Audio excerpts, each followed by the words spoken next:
hear us, Kelly? Sean, send a message there. I'm just checking, is that us live now? Yeah. Yes. Yep. We can't be heard. As long as you don't start singing, Kelly. It's just I'm not seeing the room this morning, so... Live now. Kelly, can you hear us now? That's right. I can hear you now, yes, thank you. Good morning, everyone, and welcome to the Committee for Communities meeting on Thursday, the 24th of June. I'm standing in for our chair this morning, who's just running a few moments late. I'm just checking for... let me see. So, members, so everyone is clear, I want to advise you that there are due to be 3 members attending in person. I can't see the room just at the moment, just to confirm that. But we have the following members attending by Starleaf: Alex Easton, Fran McCann, Pam Cameron, Andy Allen, Karen Mullen, Mark Durkin, and myself, Deputy Chair Kelly Armstrong. I think I've just mentioned everyone there. Our chair, as I say, will be joining us. I can't see the room just at the moment to see... I don't know if there's anybody actually in the room this morning. No one present in the room. Okay, thank you. Sorry, I can't hear you, Janice. There's no one in the room apart from the staff. No problem. I'm sure Paula will be joining you very shortly. Just to ask all members of the requirement to declare any interest they may have in relation to items under discussion today. If you don't do that now, you can certainly do that later in the meeting. On behalf of the chair, I would like to welcome our new member to the committee, Pam Cameron. We wish you very well in the role, Pam. You've been very lucky to miss the licensing and registration of clubs bill, but we'll keep you busy. And I'd also like to extend my thanks and the chair's thanks to Robin Newton for his work on the committee. And I propose, if all of the committee members are happy, that we send a letter of thanks to Robin for his time with us on the committee. I'm seeing nodding, so thank you very much, members. Members, before we move to the next item of business, just to take the opportunity to remind you that we have an exceptionally full agenda today with a number of matters arising and now 6 briefings. Given the addition of the extra briefing on the local government meetings and performance bill, in order for us to get through all the business, I would request that questions are kept short and focused, and when the chair does come, she may have to limit the number of questions per member if necessary. Perhaps as a committee then we could work together on our questions to ensure that they flow. But for now we will take our first briefings on the local government meetings and performance bill, and I believe that we will have Gilly Broadway and Anthony Carlton who are joining us this morning. So Gilly and Anthony, if they could be brought in for us, please. And whenever you're ready, Julie, if I could ask you to go forward with an update, and just if we're under time pressures, unfortunately, today, I know this is a very important issue, but if I can ask you to keep focused for us, thank you. I think maybe the best thing for me to do is focus on those particular clauses which were of concern on Tuesday. And in particular, Clause 2, if I can explain, the intention behind Clause 2 was to create an enabling power which would allow provisions for remote meetings to be further extended or even made permanent by means of subordinate legislation, should this be considered necessary or desirable. And this would have provided the Department with the flexibility to make future regulations allowing councils to hold remote meetings or hybrid meetings and continuing to participate in democratic local government. It would also allow the Department to react quickly if a similar situation to the current COVID-19 pandemic were to ever arise again. But the Minister has now given her intention to oppose the question that Clause 2 should stand part of the bill, and has also indicated in the Assembly that consideration would need to be given to whether further amendment was needed at further consideration stage to deal with any unintended consequences of the removal of Clause 2. So if Clause 2 were removed completely, this would mean the Department wouldn't have that means of further extending the provisions on remote meetings other than by primary legislation. And as Assembly elections are due next year, and there's already a considerable number of bills in the legislative programme, it would be highly unlikely that further primary legislation could be made during this mandate. The legislation, which the bill, if passed, is due to expire in May 2022 or earlier if the Coronavirus Act were to be suspended. So this could leave a potential gap in cover for remote meetings, should they still be necessary because of any further upsurge in coronavirus or any future variants after the Coronavirus Act expires or is suspended. So given the Minister's intention to oppose Clause 2, but the continuing need to be able to react and to further extend provisions on remote meetings, the Minister would like to explore with the committee whether a further amendment could be tabled to provide an enabling power to extend remote meetings provisions further by way of subordinate legislation, and to consider with the committee what robust scrutiny provisions you would like to put into that provision, and also any other issues that the committee had in relation to Clause 2. Clause 3, I mean, the intention behind Clause 3 was really, this was discovered when we were looking at the performance improvement duties that would need to be set aside because of the impact of COVID on councils. And it was really to tie up sections 93, 94 and make them have a similar flexibility to section 95.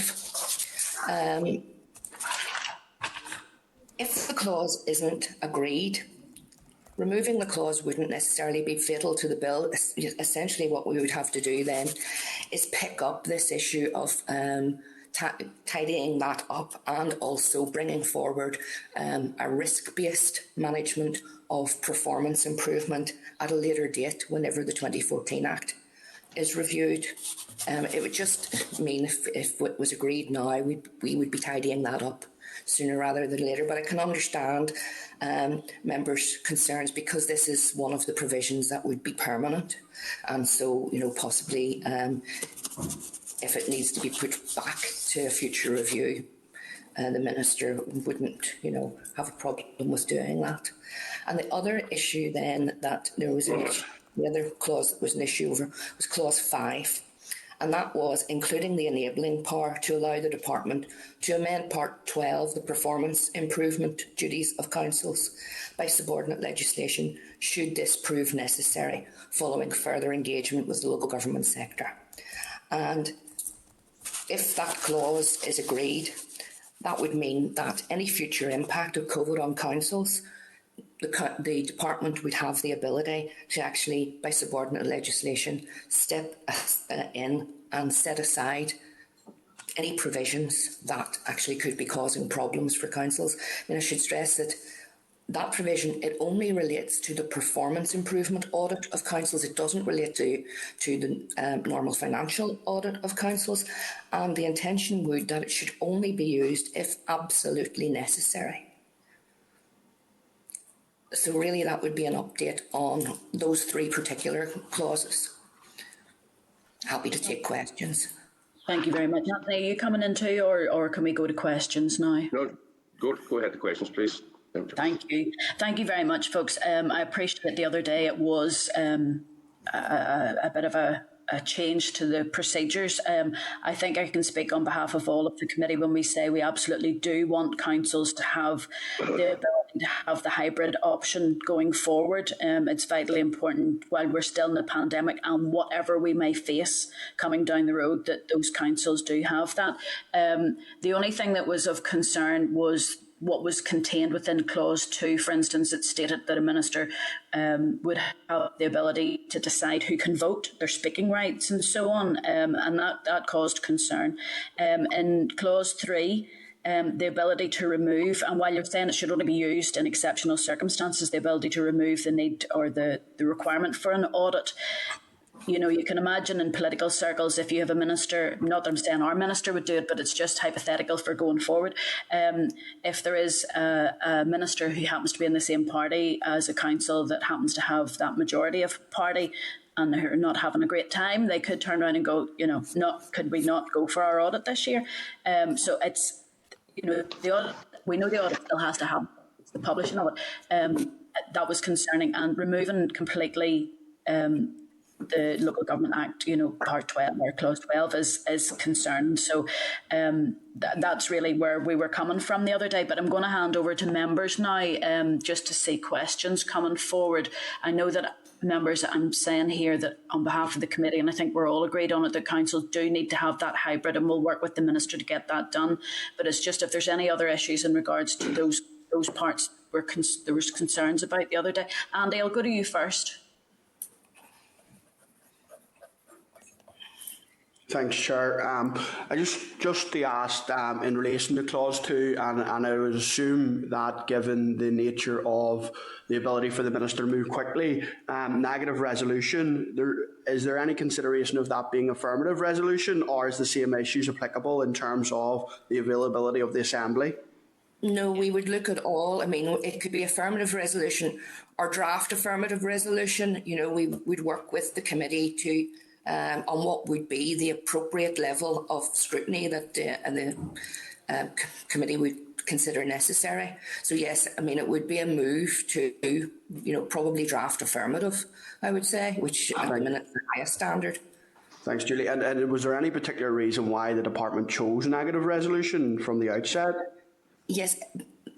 Clause 2 is very much based on what is Section 78 of the Coronavirus Act. So it was simply the same level of scrutiny that is currently in the Coronavirus Act. And that's the reason why. And also because negative resolution gives you the ability to lay the legislation if, for example, something happened during the summer recess. Negative resolution would have enabled the department to make and lay the legislation, whereas affirmative or draft affirmative requires the debate in the Assembly. That was simply the reason for that. Okay, thanks, Julie. Thanks, Chair. That's me. I know that our chair is back in the room. Paula, do you want me to hand back to you now, or do you want me to finish off this section?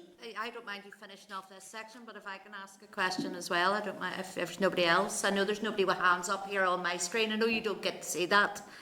So you don't, but there's Sinead. Sinead has her hand up. I probably better hand it back to me actually, because I can see the hands up, so I can. Can I just thank you and apologies. There was an accident on the M2 this morning that affected traffic always, I think. So apologies for that, and thank you, Vice Chair, for taking over.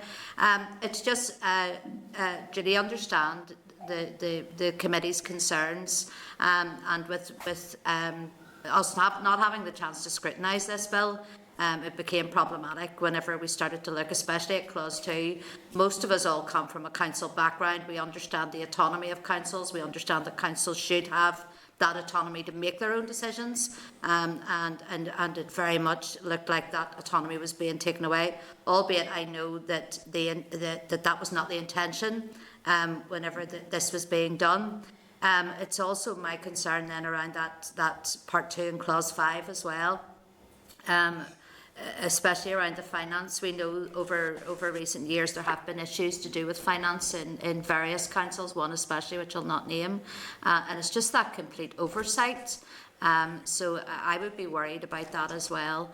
And just extremely worried about going forward about us making and amending the Local Government Act in any way. That took a great deal of scrutiny to get to where it was. So I think that if there are any changes to the Local Government Act, it needs to have a broader level of scrutiny, in my opinion. I know that there will have to be amendments brought back, and I know that it's accelerated passage, so this committee doesn't necessarily have a role in scrutinising all of that, and I know you coming along today, it has been very good of you to come along today actually, because you didn't have to, because there is no committee scrutiny. But I just ask you to bear in mind all of our concerns in anything that you are bringing forward in amendments to this. Absolutely. And can I just also stress the provisions in relation to audit? They're audit of the performance improvement duties of councils. It's not about the financial audit, it's about the performance improvement audit. Okay, look, that's fine. Look, I think Sinead's waiting to come in. Thank you, Chair. Yeah. Thanks, Chair. Yeah, just just to reiterate the points you said in terms of most of us coming from a council background. So we do get it in terms of this bill. But my understanding is, well, the way I look at it is, things that you want, things that seemed appropriate in the midst of a COVID crisis, maybe now, I'm not saying we're the other side of it, but maybe look a bit, strange to be bringing them through now. So I think maybe that's where, and that's a good thing that we're in that place, that we're looking back now saying, God, we're not in that position where we have to do this. So that's a good thing. That's a positive. But I think, we all do want to get back to normal way of working, but the remote working has been good. And as was said in the chamber the other day, there's no reason why our council colleagues can't have access to those mechanisms as well. So I know the Minister has said, she hopes this can be a catalyst for that future piece of work. Is that something that you guys are actively looking at going forward, Julie? It would be, yes. And as I say, one of the things is that we would like to explore is the possibility of possibly putting in another clause into the bill to allow us to extend remote meetings or hybrid meetings by subordinate legislation, but to look at, the terms of clause 2 about what the regulations can cover and come up with, appropriate provisions, and also to look at the assembly scrutiny and what would be the best assembly scrutiny for that. Yeah, no, that's fair enough, Julie. Thank you. Appreciate that. Thank you. There's no other members have indicated here on the screen that they want to ask anything. You might have said it earlier, Judy, and I might have missed it. When are we likely to see any amendments? We will try to get those to you as quickly as possible. I mean, today I will be speaking to the draftsperson about coming up with an amendment, taking the points that were raised both on Tuesday and today into account. So we will try to get those to you before the end of the week if it's possible. Okay, that's grand. Thank you.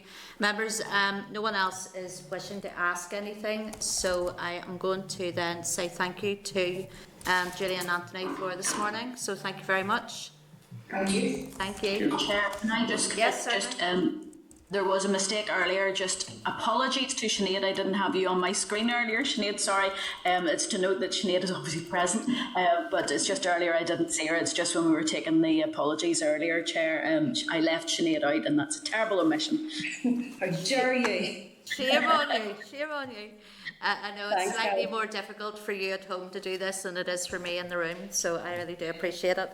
And I don't want to go back on your stuff, but just a warm welcome to Pam, to the committee as well, and our best wishes to Robin, absolutely. And also just to reiterate, we have lots to get through today, so we're going to have to push on. So moving on then, members, I have just one other item of Chair's business to highlight before we move on to our other briefings. You've been provided with table papers with a memo from the Public Accounts Committee in relation to the report on the Sports Sustainability Fund and PAC's upcoming inquiry into this, which will take its first evidence session on the 8th of July. I would remind you, members, that PAC now has primacy over this issue and will keep us updated of progress and the likely publication date of its report. Any comments or content to note? Chair, can I just ask on that? I know they have primacy, and to be honest, I'm grateful that there is someone looking at this as well. As an outcome of the PAC, I'm wondering how that works. So the PAC will do their report and they will come up with recommendations. I'm assuming that they can't instruct, or can they instruct the department to take any actions? Hold on one moment, I'm going to go to Janice. This committee can look at that report and then make decisions as to what it wants to do at that stage. So it'll not be for the PAC, it'll be for ourselves. No, that's great. Thank you very much. I'm not I couldn't tell you exactly what the PAC can do. I can check that out, but I just know that our committee can then look at the report and decide if it feels any further actions that this committee wishes to take at that time based on the recommendations in the report. Okay, thanks, Janice. Mark, did you want to come in? Thank you. Well, I was going to ask really what Kelly had asked. Thanks, Chair. But in terms of, I suppose, what actions subject to the PAC report that the committee can decide to take, or what we do next, do we have any idea what actions are open to the department to take? And I know I'm speaking before the PAC report, but if there is found there have been money given out that shouldn't have been given out, what fires there will be to sort of recoup any of that money? Janice, you know any further detail on that? I think with a number of the other funds, this is just talking off the top of my head, there has been some scope to look at recouping, but I don't know with regard to this fund. And we would need to happened in the Department for Finance and Economy. It has, so we can write to the department and ask them that question, but it is preempting the outcome of the report. Yeah. We have to wait. I know certainly the PAC will have to do their inquiry first and report back on that. I mean, there is an option, members, that we can agree to write to PAC with our key concerns as well. If members want to do that. I propose that, Chair. Okay. Now, we did have this at our committee meeting on the 1st of April, and I know from that meeting, my recollection, I'm going to watch it back, that the committee actually didn't highlight too many concerns at that meeting, but we can certainly bring that back to next week's meeting for approval of what we're going to pass on. Go ahead, Sinead. Yeah, Chair, I'm just noting the proposal there. I just would have a wee bit of a concern that we should maybe just let the PSC get on with their work, without any interference from this committee in the first instance. You stated at the outset there that it is with the PSC now. So, I mean, if people want to propose that, that's fair enough. I would just maybe caution that we let the PSC get on with their work independently. Like, what we can do is our committee clerk can have a chat with PAC to see if that is the normal thing that does happen from committees or not, and we'll bring it back next week. Okay, members? Yeah? Right. All right. I'm going to move on then to agenda item 3, which is the draft minutes. Can I inform members these are at page 7 of your meeting pack, and they're the draft minutes of the 17th of June 2021. Can I ask, are you content with the minutes as drafted? Okay. Great, thank you. Okay, members, I then am going to move to a tabled SL1, which is the Child Support Maintenance Calculation Amendment Regulations Northern Ireland 2021. Members, the department has asked us to... Go ahead, Chair, sorry. Are there any matters arising out of the minutes? Was there matters arising out of the minutes? Because they were... We're going to do matters arising. We're going to do matters arising after... After this SL1, after we just need to clear it, yeah. Apologies. Okay. But I hadn't. All right. The department has asked us to urgently consider this SL1 today to ensure that the timescale for the statutory rule is met. The rule is due to come into operation on the 19th of July. Current child maintenance regulations require that child maintenance liabilities stop on a date that can vary by up to 6 days of the child benefit end date, depending on whether children are entered into exams or not after they leave education, and this has led to some underpayments of child maintenance. The purpose of the amendment is to ensure that the rules used to decide when child maintenance liabilities and once children have left education are aligned with child benefit payability provisions. So can I ask members, are they content for the department to proceed to make the rule? Agreed. Great, thank you. Okay, I'm going to move on then to agenda item 4, which is matters arising. Members, you've been provided at page 18 with a departmental response in relation to the timeline of requests for welfare reform mitigations to be included in the executive meeting agenda. Members asked for a copy of the timeline at our meeting last week on the 17th of June. Can I ask members any comments? Andy? Thanks, Chair.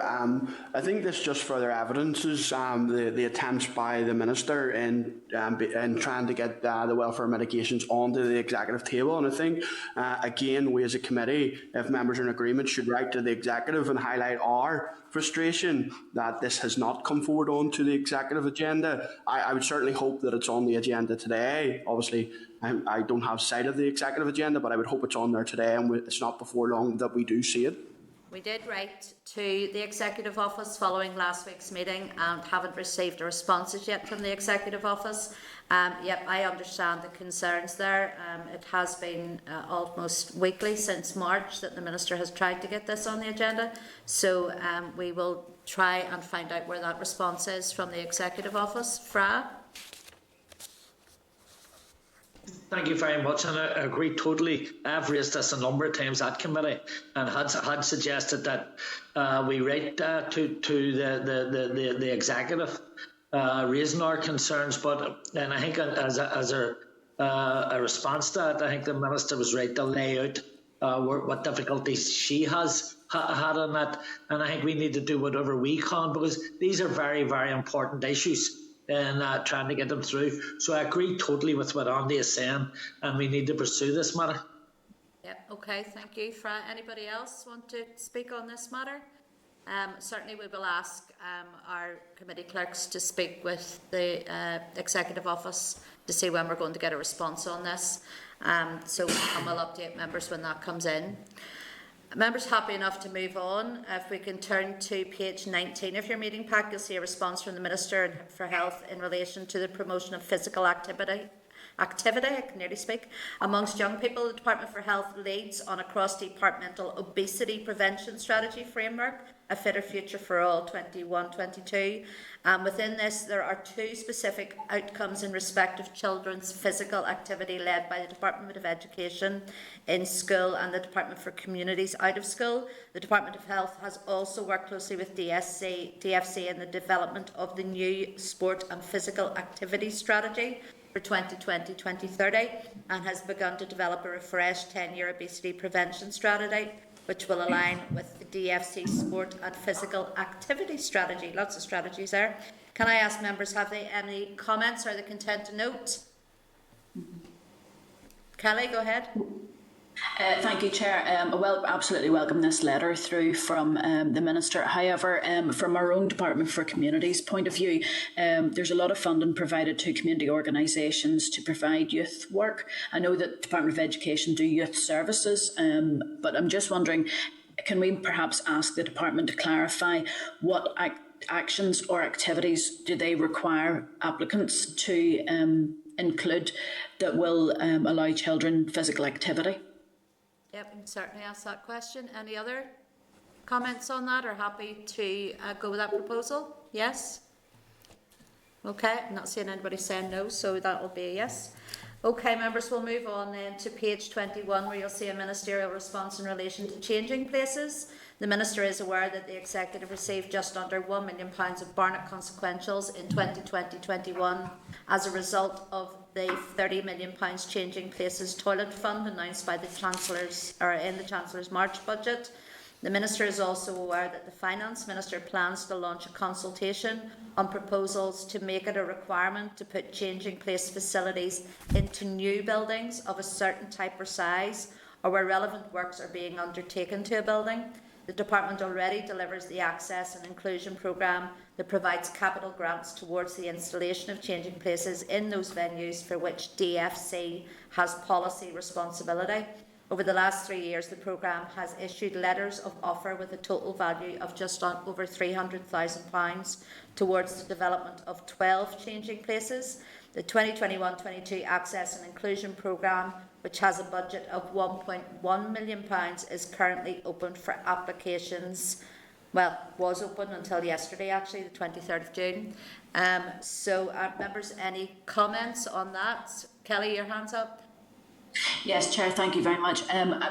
As you pointed out, the application deadline was yesterday. I'd be quite keen if all of the money is not going to be spent, that we write maybe to the department and ask them to extend or to proactively contact those councils to ask them, remind them that this is available and to reopen to ensure that money is spent in changing places toilets, because as we all know, adults being changed on the floor or older children being changed on the floor of the toilet is no longer appropriate, and we need to have appropriate changing places facilities across Northern Ireland. I'd be quite keen that money is spent on the purpose that it is intended for. I think you're absolutely right, because we know when money isn't spent, it goes back into the pot again, never to be seen. So I think that's a fair comment. Anybody else want to make comment on this issue before I move on? No other hands are up? Yeah, Chair, just one thing. Well, I do welcome the progress that has been made on this very important issue, and this kind of impinges maybe a bit on health, or a lot on health as well, and it's great to ensure that these facilities are available and accessible in public buildings. It's just in terms of our hospital estate, it became I suppose the prevalence of change in place facilities across our actual hospitals, because it's my understanding and experience that it's far from satisfactory. And if these facilities are going to be anywhere, and it's important that they're everywhere, or as many places as possible, but the one place that you think they really ought to be are hospitals. No, you're absolutely spot on. I remember doing a little bit of work on this when I sat in the Health Committee way back when, and asking the department for a full list of changing, or asking the health for a full list of changing places, and they had many, most of which were nursing homes and residential homes, which the public do not have access to. And it was pretty bad when you saw the likes of A&E departments or outpatients departments that didn't have, where people would be frequenting, that didn't have access to these facilities. So I think you're spot on there. When it comes to the Department for Health, they have been lacking on this, so they have for some time. And you used the term there, frequenting, and that's exactly right, Chair, because they're talking about people here with extremely complex needs who are sadly in and out of hospitals very, very frequently, and they've seen very little improvement in this regard. No, you're quite right. We can ask those questions. Any other members want to make comment on this, or we will move on? Okay, we'll move on then to page 23, where you'll see a departmental response in relation to raise research papers on sport. The department highlights that the key issues identified by the papers have a strong resonance with the findings that have emerged from engagement with key stakeholders on the development of the new 10-year strategy for sport and physical activity. The new strategy, which is currently being drafted, will seek to promote greater participation and inclusion, particularly for women and girls and those with disability, and will look to continue the work that has been ongoing through initiatives, including the Active, Fit and Sport strategy and the delivery of the Active Living No Limits Action Plan. Again, members, any comments or content to note? Content to note? Okay, thank you. Then can I ask you to turn to page 25, where you'll see a departmental response in relation to the Social Security claims and payments telephone and video assessment regulations.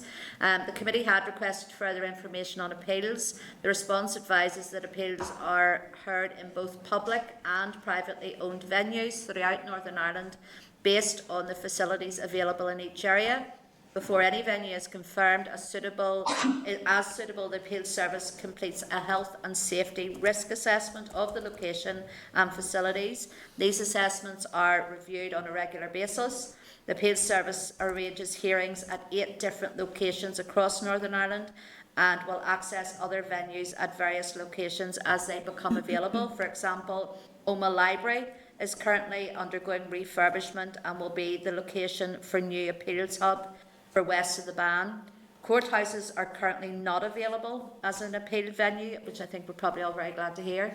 In response to a committee query, the department advises that it does not report on people who have had their benefits stopped, only of flows, i.e. those who are no longer in receipt of benefit. Members, any comments you wish to make on that, or are you content to note? Kelly, go ahead. Chair, I think you've sort of picked up on what I'm about to ask. The first thing I would like us to do, if possible, if everybody's in agreement, in this letter on the first page, number A, the accessibility and DDA compliance. This is exactly what we're going against when we talk about changing places toilets.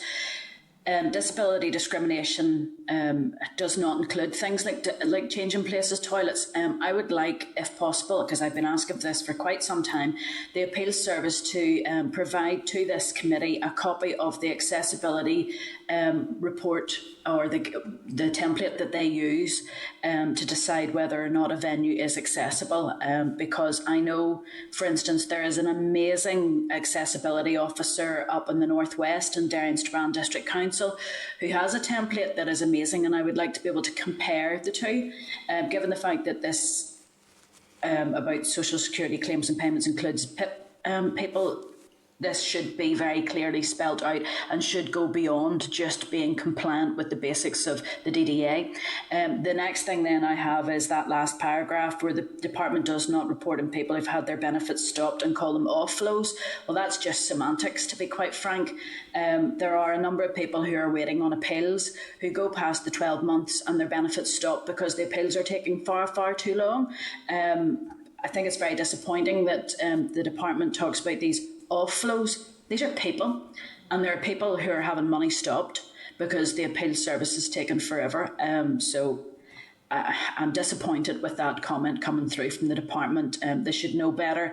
Offlows is just semantics. They're stopping people's benefits. There are many different reasons why people's benefits are stopped, and shame on them that some people's benefits are being stopped because the appeal service has gone beyond 12 months before the person has had their appeal heard. I've asked if there's any possibility, and perhaps this committee can ask again if there's any possibility that 12-month period could be extended for those people whose benefits are offload after 12 months because the appeals service hasn't been able to take their appeal forward. Okay, thank you, Kelly. I couldn't agree with you more, and I think we could maybe ask the amount of people that are waiting now over 12 months for their appeal to be heard, because I know there's certainly, as constituency MLAs, we're all getting this through our offices of people whose benefits has stopped through no fault of their own. So I think those questions need to be asked. Any other comments or questions on this? Can we move on? Okay, we'll move on then to page 27, where you'll see a departmental response in relation to the relocation of the Model Engineer Society. Museums NI capital budget allocation in respect of the redevelopment of the walled garden site of Cultra is 150,000 for 21-22. They've confirmed that as soon as it is soon to initiate a formal tender process, it cannot presently advise on a specific figure for the Model Engineers Society relocation costs. It remains their intention to support the society with the relocation, and this includes removal of its train apparatus in the budget for the walled garden redevelopment, subject to the appropriate approvals. I suppose when I read this, I thought this is a little bit more hopeful than what we've had, albeit it's still nothing definite. Members, any comment they want to make on this? Kelly, your hands up. Yeah, just to say that I'm very grateful to one last thing on a bit of paper somewhere that there will be money set aside to help the model engineers to move to their new site. Disappointing that we still don't know what that is, given the fact that their extension to their lease is almost up again. I know that they have found a premises, which is great that they'll be moving to. This could be a significant amount of money, and I sincerely hope that the museums, National Museums people and the department don't renege on this, or they're removing this organisation who have not been able to make a profit or get a profit to cover their costs, and I sincerely hope they will cover all of their costs. Okay, thank you, Kelly. Any other member want to make a comment? Alex, you're waving at me. Yeah, thanks, Chair. Yeah, it's a welcome letter that there's something going to be done for them. I suppose it would like probably more reassurance than the letter's actually giving it. It's £150,000 to do the whole garden, and a proportion of that's going to be used for the removal of the track. I'd sort of like to know, will that cover costs to transport it to the new location?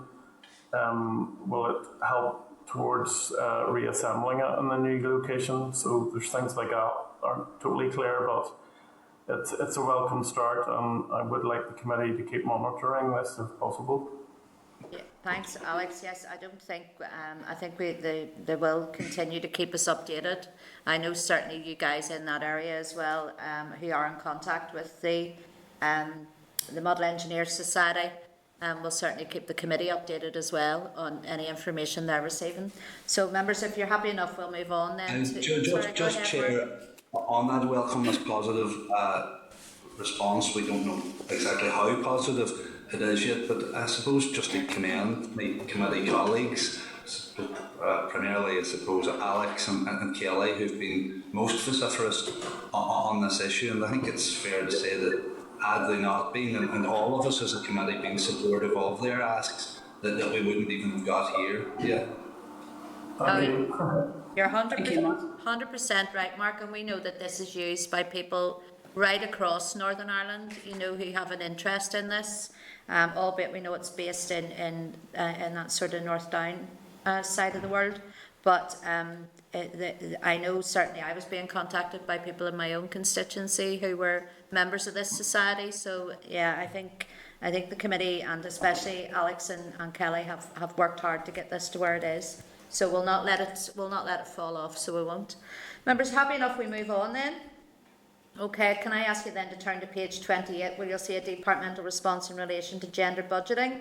Gender budgeting is under consideration by the Gender Equality Co-Design and cross-departmental groups for inclusion in the Gender Equality Strategy, which is due to be published pending executive approval in December 2021. The department provides funding to support capacity building within the voluntary and community sector under a range of programmes. However, there is currently no specific focus on gender budgeting. The Gender Equality Strategy position on gender budgeting will shape any future approach by the department and may highlight a need to support the sector with gender budgeting, which can be considered for inclusion within appropriate infrastructure support programmes. Members, again, any comments on that? Are they content to note at this stage? Kelly? Sorry, Chair, just very quickly to say that we're a bit disappointed. If the strategy comes out in December 2021, it's very unlikely then that gender budgeting will be considered for the hopefully multi-year budget coming forward. But this is more than just about the community and voluntary sector. The Department for Communities provides funding for the housing executive. You know, there are many other arm's length bodies and organisations that they provide funding to. I'm concerned that the timing of this means that gender budgeting will not be brought forward on a formal basis then in the multi-year considerations. It's something that the department itself needs to take into consideration whenever it's planning its budget. So unfortunately the times don't seem to be running in sync here. No, it is a bit. It will be quite late though. The gender equality strategy should have that knock-on effect across all departments. I mean, the gender equality strategy is not just there for the Department for Communities; it's there for every department. And how we run and govern Northern Ireland. So it'll be interesting to see what they come up with. But yeah, I do get your point. It is quite late in the year whenever the Finance Minister will be looking at budgets. But we'll just keep a watchful eye on that. It may come earlier. We don't know. Who knows? Any other comment on that? No, okay. I'm going to move on then to page 29, where you'll see a departmental response in relation to the budget for 21-22. Further to the briefing provided to the committee on the 20th of May, the committee requested more information on the department's vacancies and a summary of the department's bids. A summary of the bids and allocations is provided at Appendix A. The response states that the department presently has over 1,300 staff vacancies. Over 55% of the department's vacancies are at the key management grades AO2 and AO1. Northern Ireland Civil Service wide recruitment competitions for AO2 and AO1 staff were launched in May 2021. A breakdown of the estimated saving and number of posts by each departmental group is provided at Appendix B. Members, any comments or content to note? Time to note. Okay, thank you. All right, members, we're going to then move on to agenda item 5, which is a briefing by UNISON on supporting people. You'll find this agenda item at page 36 of your meeting pack. So can I ask then that all members are put down into the audience, and can we bring in then Joe McCusker, Anne Spade, Niall McCarroll and Saoirse Fanning? Good to see Niall. Okay. Who have we not got? Have we got Anne? Is Anne not there? No, Anne. Anne will be joining us today, sure. All right, okay, not a problem. Okay, then I'm going to hand over. Joe, is it yourself? Are you going to give us a briefing? Can I just remind you that you've up to 5 minutes and then we'll have questions? So if you want to go ahead. Yes, thank you, Chair. First of all, I'd like to thank the committee for giving UNISON the opportunity today to present on the Supporting People programme. Committee, a major focus of our concern in recent years has been the repeated cuts to funding that have been experienced by organisations delivering the Supporting People services. The Supporting People programme provides vulnerable people with support to live independently in the community, including through the provision of specialist housing or hostels. According to the Northern Ireland Housing Executive, the programme supports nearly 20,000 people every year. And research carried out by the Centre for Economic Empowerment has shown that for every pound spent on the programme, the public purse is saved with £1.90 elsewhere across health, social care, benefits, criminal justice and housing. UNISON believes that the supporting programme is vital, but has suffered from chronic underfunding, which is negatively impacting on the standard of service delivery and which has significant impact on our members who work in supporting people programmes. We're extremely concerned about the failure to provide an uplift in the DFC supporting people budget. In our discussions with employers in the sector, we've been advised by them that there was no inflationary uplift in budgets for the supporting programme since 2008. In fact, they estimate this has led to a real terms cut of 30% over the last decade. The current draft AFC budget provides no uplift in the £72.8 million funding for the Supporting People programme, and this will represent the 15th year in which no uplift has been given to the programme. UNISON members work hard to provide these vital services, but they're doing so under increasing pressure and suffering pay cuts or pay freezes and erosion of their terms and conditions because of the lack of funding.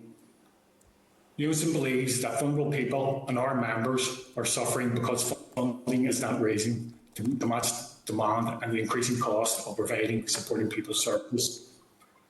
In our view, we believe some organisations funded through the Supporting People programme can and should be doing more to ensure their staff have decent pay in terms and conditions of employment, particularly those employers who do not recognise UNISON for the purposes of collective bargaining.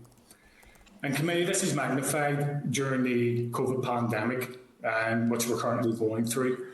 A £10 million fund was set up by the Housing Executive to support supporting people providers to cover additional costs and the costs of workers going out due to COVID off sick.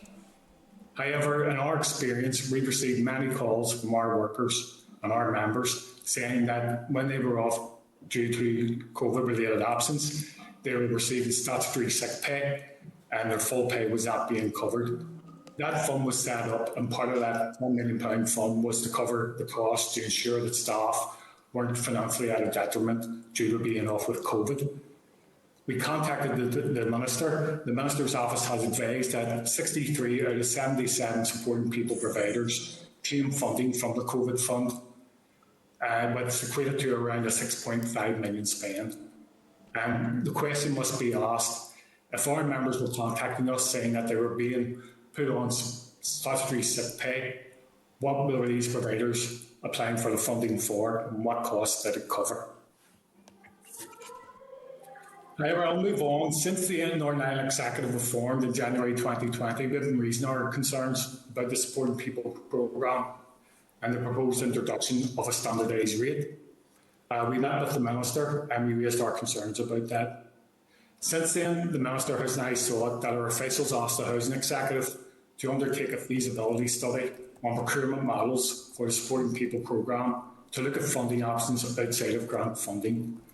However, no assurances have been offered that provider organisations will be required to pay decent terms and conditions, or that any new funding arrangements will be accompanied by robust monitoring and enforcement mechanisms to ensure that workers actually benefit. UNISON is seeking these assurances and believe that any additional funding provided for decent pay must be explicitly required to be used for that purpose. We're also of the view that any additional funding or procurement model to fund providers, which we believe is necessary, must be translated into better pay and terms and conditions for workers, and we believe that that should be on a par with NHS workers carrying out the same or similar roles within the NHS. We would welcome the committee seeking further information from the Department for Communities and the NIHE on the feasibility study on procurement models for the Supporting People programme.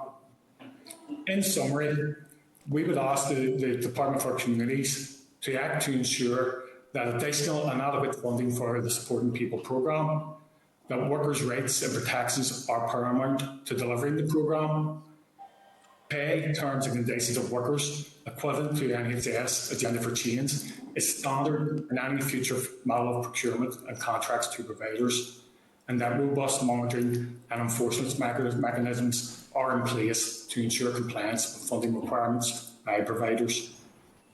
Thank you, Chair. Thank you very much, Joe, and thank you for coming in today. And just before we start, I need to declare an interest. As a former member of UNISON, from whenever I worked in the health service, and who certainly gave us great help when we were undergoing agenda for change, which I'll get to in a wee minute with you. Joe, you will know, certainly myself and certainly this committee has brought this up several times, whether we're in budget speeches or within our committee formats, about the underfunding of the supporting people, and that's going way back. And I know Fra's on here as well. I remember it way back on the old DSD committee when we were arguing then about the funding for supporting people. I just want to move. I'll just move on to the part then about the terms and conditions. I think you're absolutely right. We have people working within supporting people who are doing identical jobs to those that are working, for example, for the health service, but yet their terms and conditions and their pay, never mind their terms and conditions, their pay is not at the same levels as Agenda for Change. And we know that the supporting people as well is doing a very, very valued specialist job in many occasions that the health service couldn't possibly come in and deliver. Just then, when it comes to that, what conversations has the union had then with the funders and with the minister? And when I say funders, I'm talking about the Housing Executive, because I know that's where the money is drawn down from, and with the minister around the pay and the terms and conditions. Sure. Over the past several months, UNISON has met both with the Housing Executive and the Minister, particularly on this issue in terms of the terms and conditions of workers, and ensuring that within any future procurement model going forward, that there should be clauses which ensure that the workforce costs are based on Agenda for Change terms and conditions, and workers are repaid that. While we haven't got a commitment from the Minister or the Executive to do so, we understand that the feasibility study is being carried out by the Northern Ireland Housing Executive. However, we've been given no details as yet from the Executive or the Minister on that as to whether actual workforce costs based on future funding would be aligned with Agenda for Change terms and conditions. Joe, do you know when that feasibility study was done exactly? We don't know the progress to date. The Minister wrote to me in March of this year to advise that she had instructed our officials to ask the Housing Executive to carry out a feasibility study. Okay, well, we do have the Department are in straight after you, as you know, on this, so I'll ask those questions. Then, in relation to the statutory sick pay, I know, Joe, I'd spoken to you about this before. So can you just explain to the committee just exactly how this works? So we have people who work for supporting people who took ill or had to self-isolate or whatever else during the worst times of COVID, and their employer put them onto statutory sick pay, yet that employer was claiming funding, a special pot of funding that was put aside to cover pay. Is that my correct reading of that?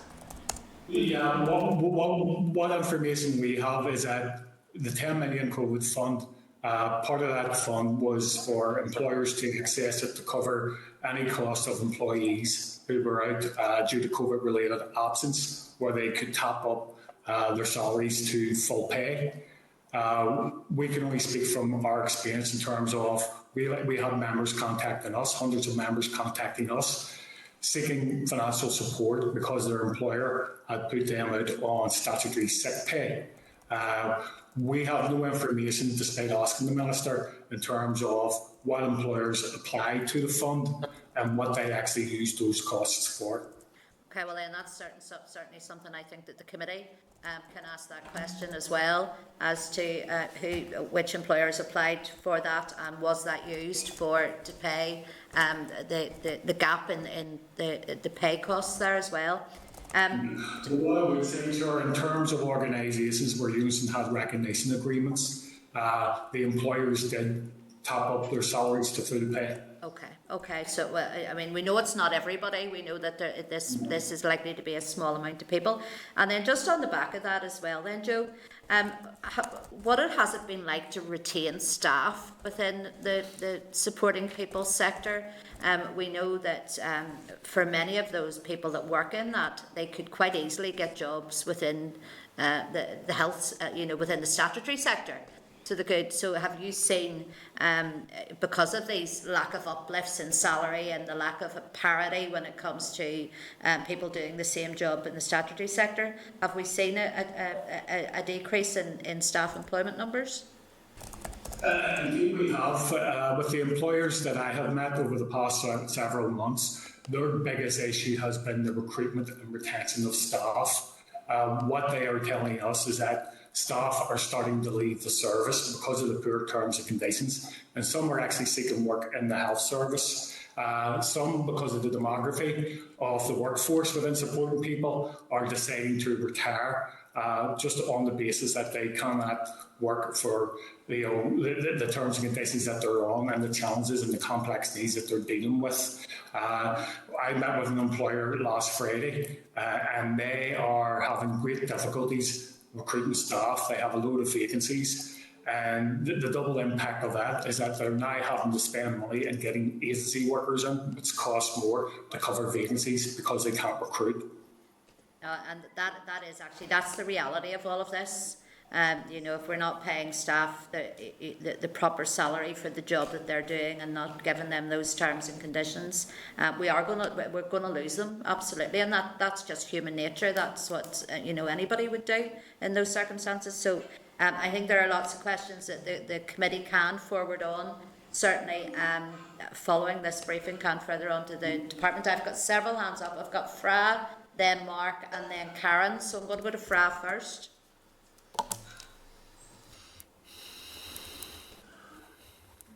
Can you bring Fra in, please? Sorry, the thing was stuck there. I want to, first of all, welcome the members of UNISON to the committee this morning. I think you're 100% right.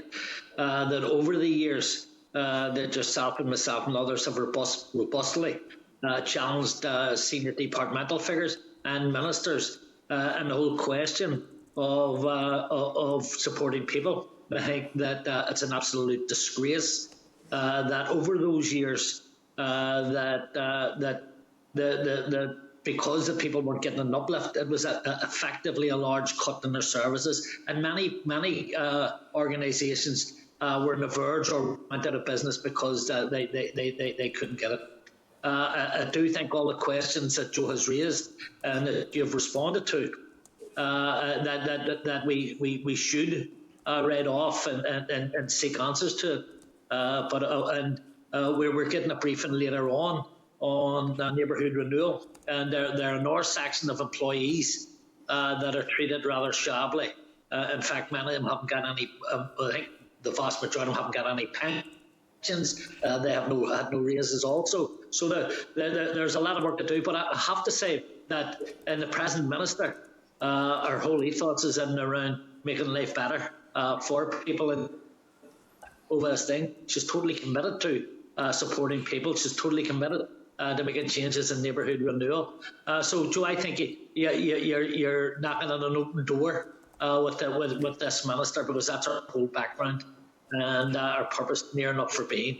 So, anything we can do to help, we truly support what you're saying, and we need to ensure not only that you get answers, but the change that is required that is implemented. Thank you. Thanks, Fra. Thank you. Can I then bring in Mark, please?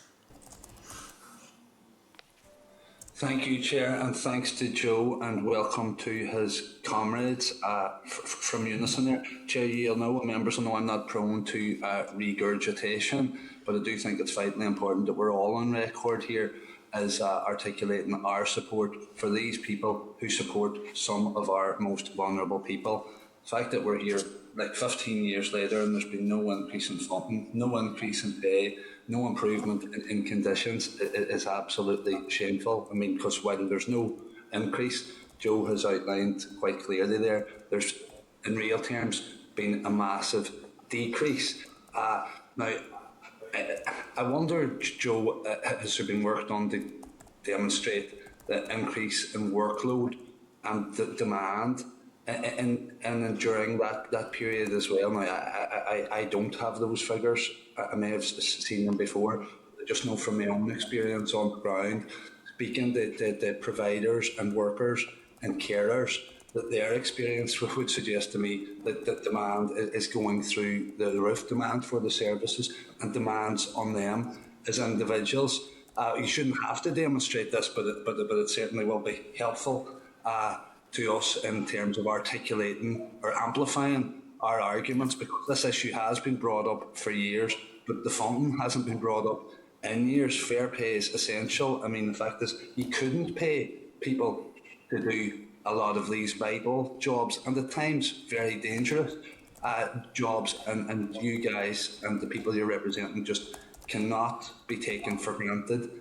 And the chair made the point there about people leaving, and you couldn't blame them. I know from, again, speaking to people in various projects, the frustration they have. I mean, they didn't get into this line of work to make a fortune. They got into it to make a difference. But it is wearying, it's so damaging to morale and to people's well-being when they're getting a pittance, and in many instances getting less, and are much less financially, I wouldn't even say well off, but rewarded than the people that they're actually helping. But that'll do for now. Sorry, Joe. So just in terms of detail, increase in demand. Yeah, maybe in terms of that question, Mark, I'll probably bring in Niall McCarroll, who's our branch chair. He works for a supporting people provider, so I'd say he's probably best placed to answer in terms of the increasing demands upon workers within the supporting people programme. Cheers. Do you want to come in there now? Yeah, can you hear me? Yeah, we can hear you. Go ahead now. Thanks, Chair. Yeah, I mean, look, it's well documented that the Supporting People programme, after some of the most vulnerable and at-risk client groups within society. As you all seen from the testimonies that were also presented from a range of frontline workers across the Supporting People programme, it's detailed in those programmes or in those testimonies exactly the type of work that our members and workers across the Supporting People programme complete on a daily basis. This is very challenging work, and what we have noticed, 6 years ago, we done a presentation to what was called the DSD committee that time, and we raised concerns around working practices and workloads then. We waited for the necessary political intervention to be put in place to support these workers. We still wait for that, but 6 years ago, there was a lot of problems in the sector, but I can tell you that in terms of the work that people are being asked to do now and complete, that has changed dramatically. And we have asked, and we have said on several occasions, that there needs to be a re-evaluation of the work that our members do across the Support to People programme. Within the Northern Ireland Housing Executive's own paperwork, they recommend that workers should be on Band 3 terms and conditions, agenda for change terms and conditions, and that reflects Band 3 within the health service is a pretty significant workload, significant duties. But what we're seeing now is that our members have, in fact, many of them are working under Band 4 and Band 5 duties and responsibilities and accountabilities, but their pay has increased. So that is reflected in the agenda for change terms and conditions, how they have been increased for our members. But as you've seen, and it's well documented, that a lot of at-risk individuals are now finding themselves living in B&B accommodation because there is no public services there for these individuals. And float support workers have had to engage with those individuals within B&B accommodation because there's an overflow, there's not enough supported living accommodations, and certainly the probation board and the health service are relying on supporting people schemes and supporting people providers to prop up public services. For example, there was a 55-year-old woman who works in a supported living scheme in Ballymena, got in touch with UNISON about a month ago, and the client group within their place of work has changed significantly. This individual sent on photographs. She was attacked by one of the service users, and she was bitten by a service user. This same individual, because of her injuries, had to go off work and had to receive statutory sick pay. Her employer wouldn't even give her full pay after the realisation that she was assaulted, and the reason why she was off was because of a work-related injury. So this is an example of the client group. We have individuals who have been stabbed, have been spat on. We have some very at-risk individuals who have got issues around alcohol and substance misuse. We have Category 3 sex offenders. We have people with learning disabilities. We have a lot of at-risk individuals which we have to provide support for, and that support is becoming more complex now. And it's, you talk about high staff turnover and people leaving the sector, but I think it's a reality that there's not that many jobs here in Northern Ireland, and the reality that we're facing is that our members are stressed. Their mental health has been impacted by the lack of support and recognition that they are receiving from their employers and from the statutory bodies who provide the funding. So to say that we said that there was a crisis within support people in 2015, and that is just magnified now.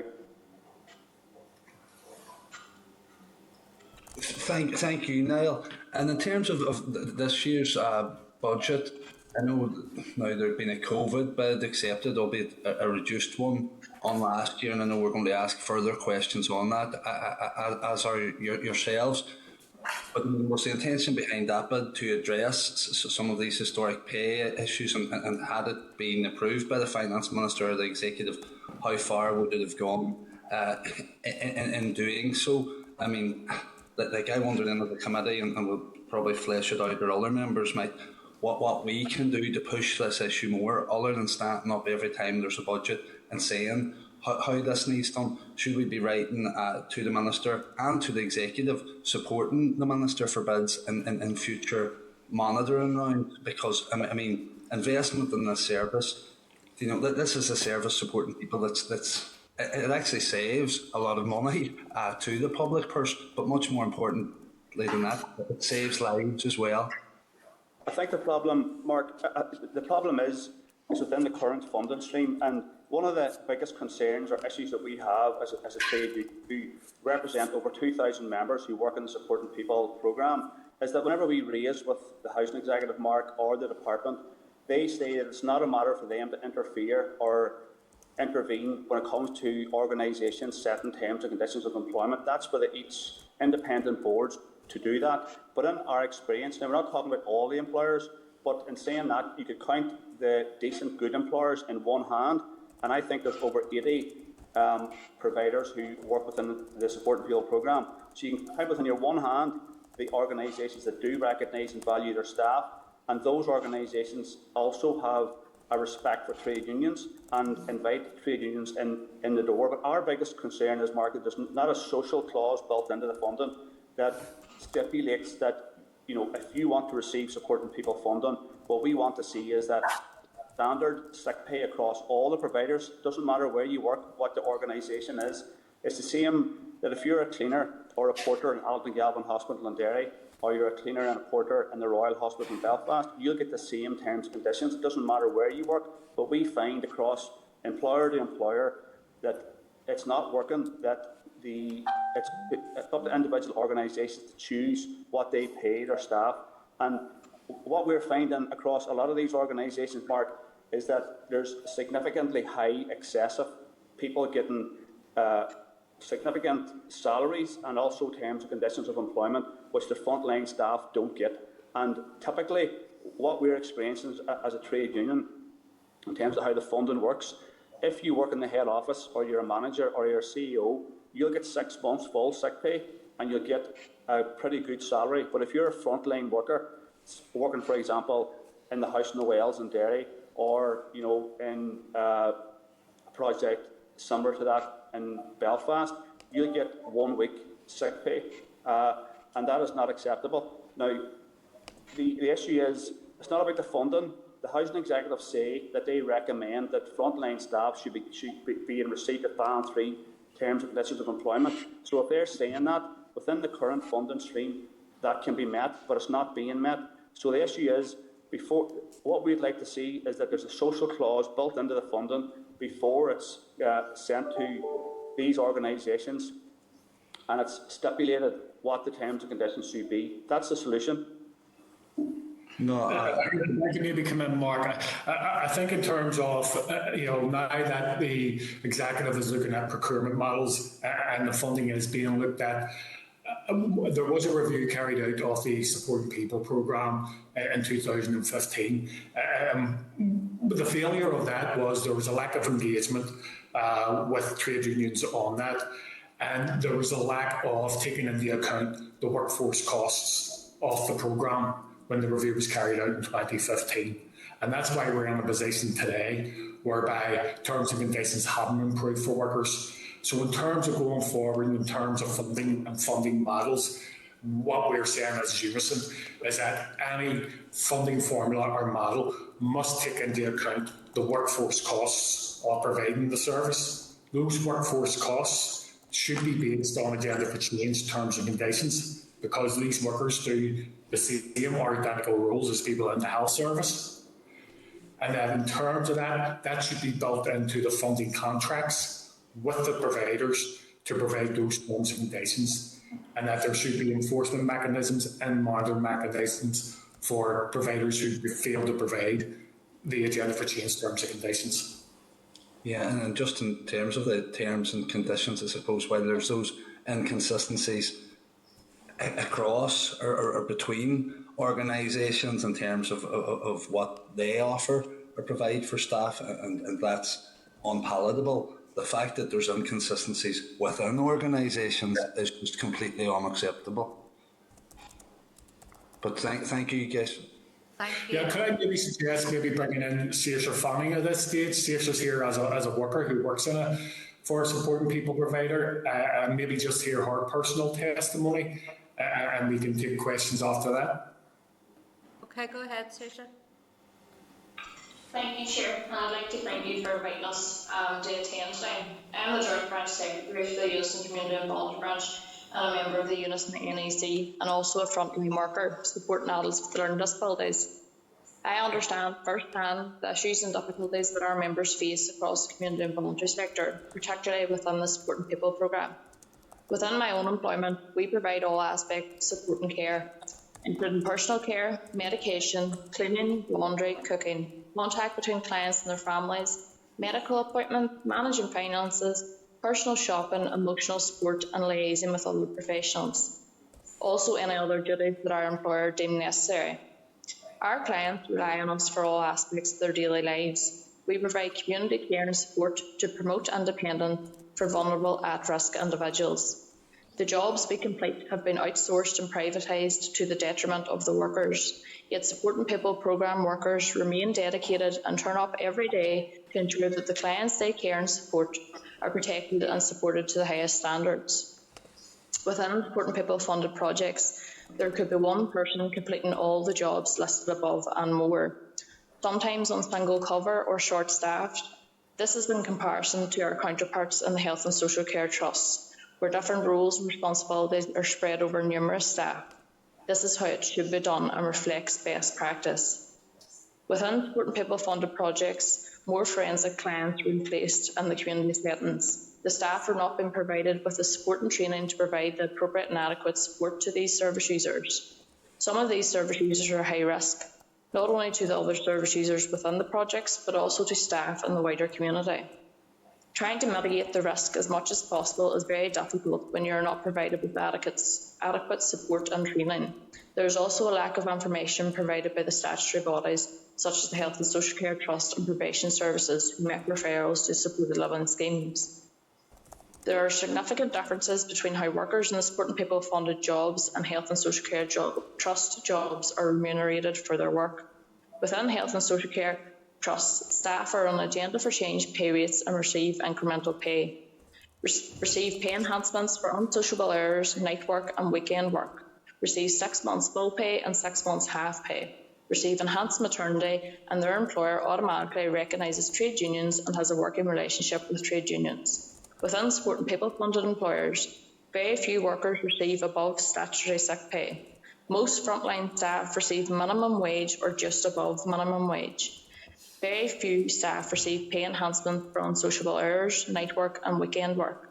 Some employers do not even pay contractual or hourly rates when completing a sleepover shift.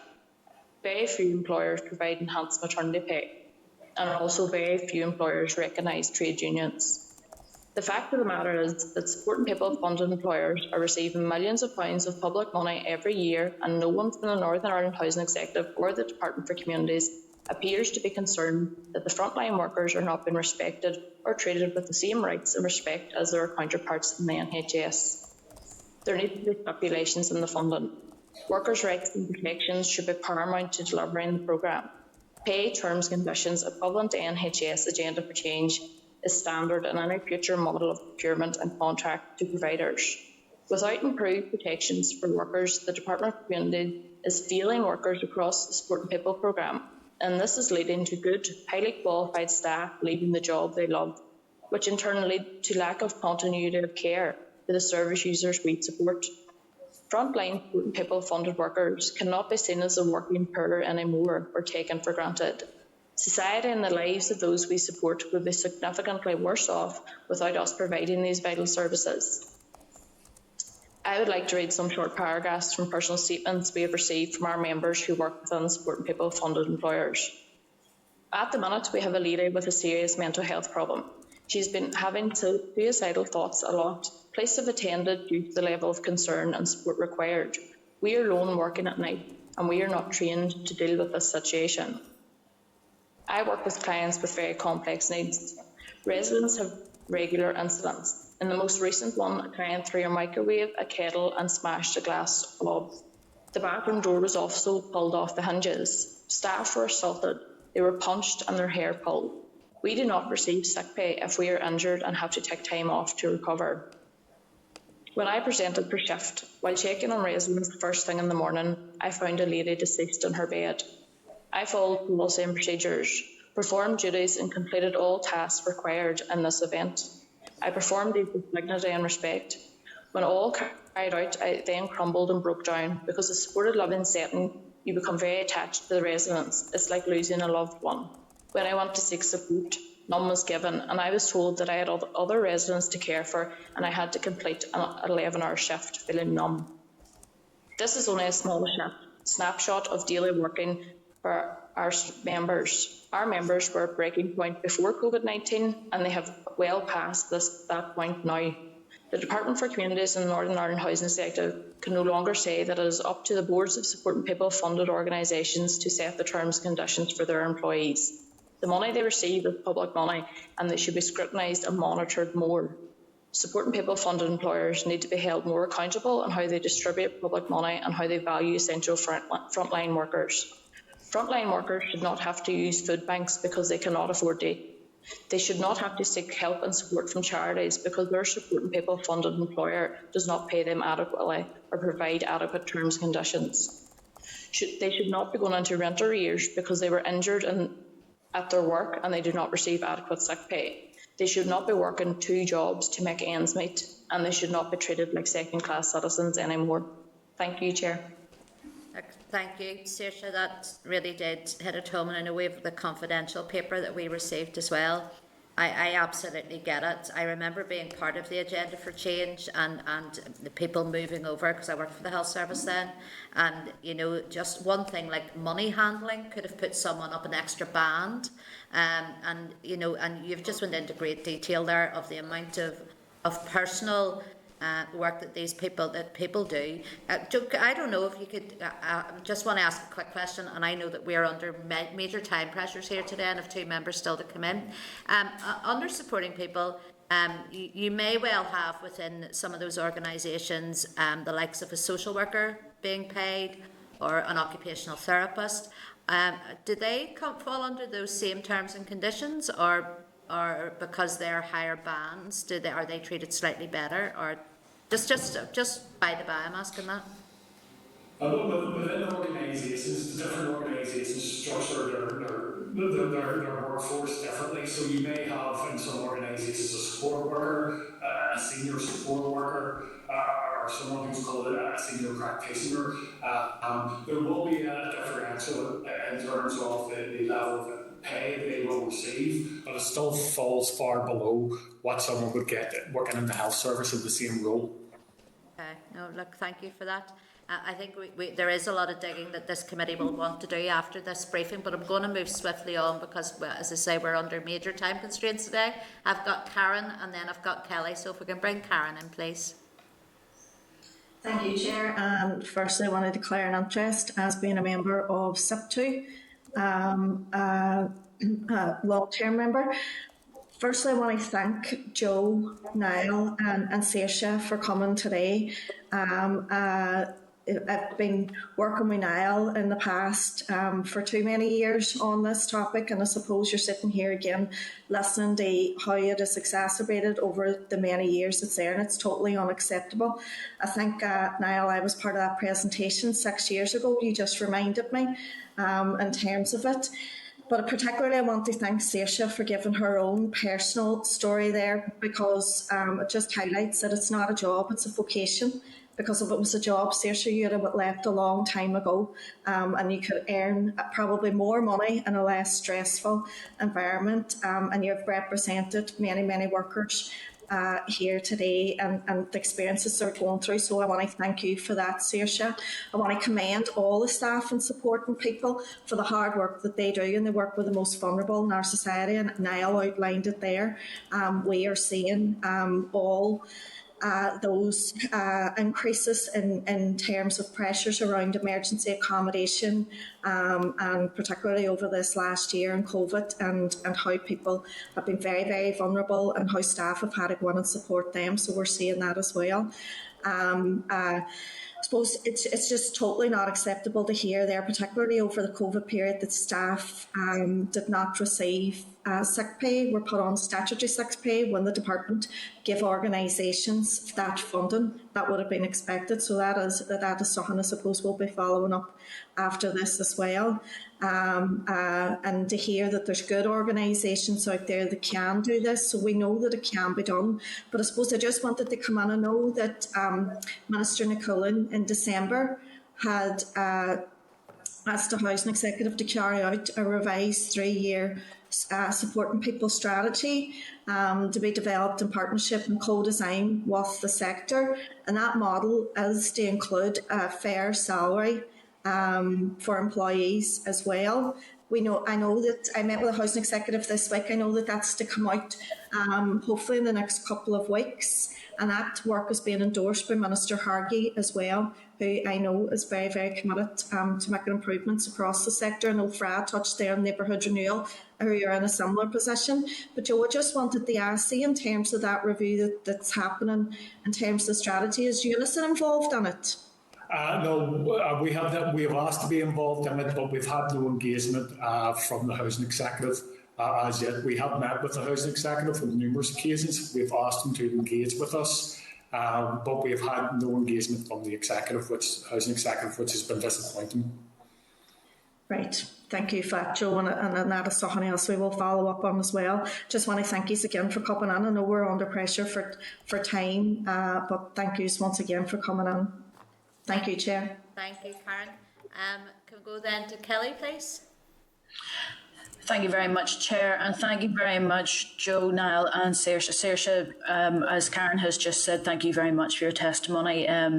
Alongside the other pieces of evidence that we've been provided, it certainly hits home very starkly exactly the type of work that you're delivering, and thank you for that. I'll just declare an interest as former union representative for BEC many years ago, and I worked for a communications company.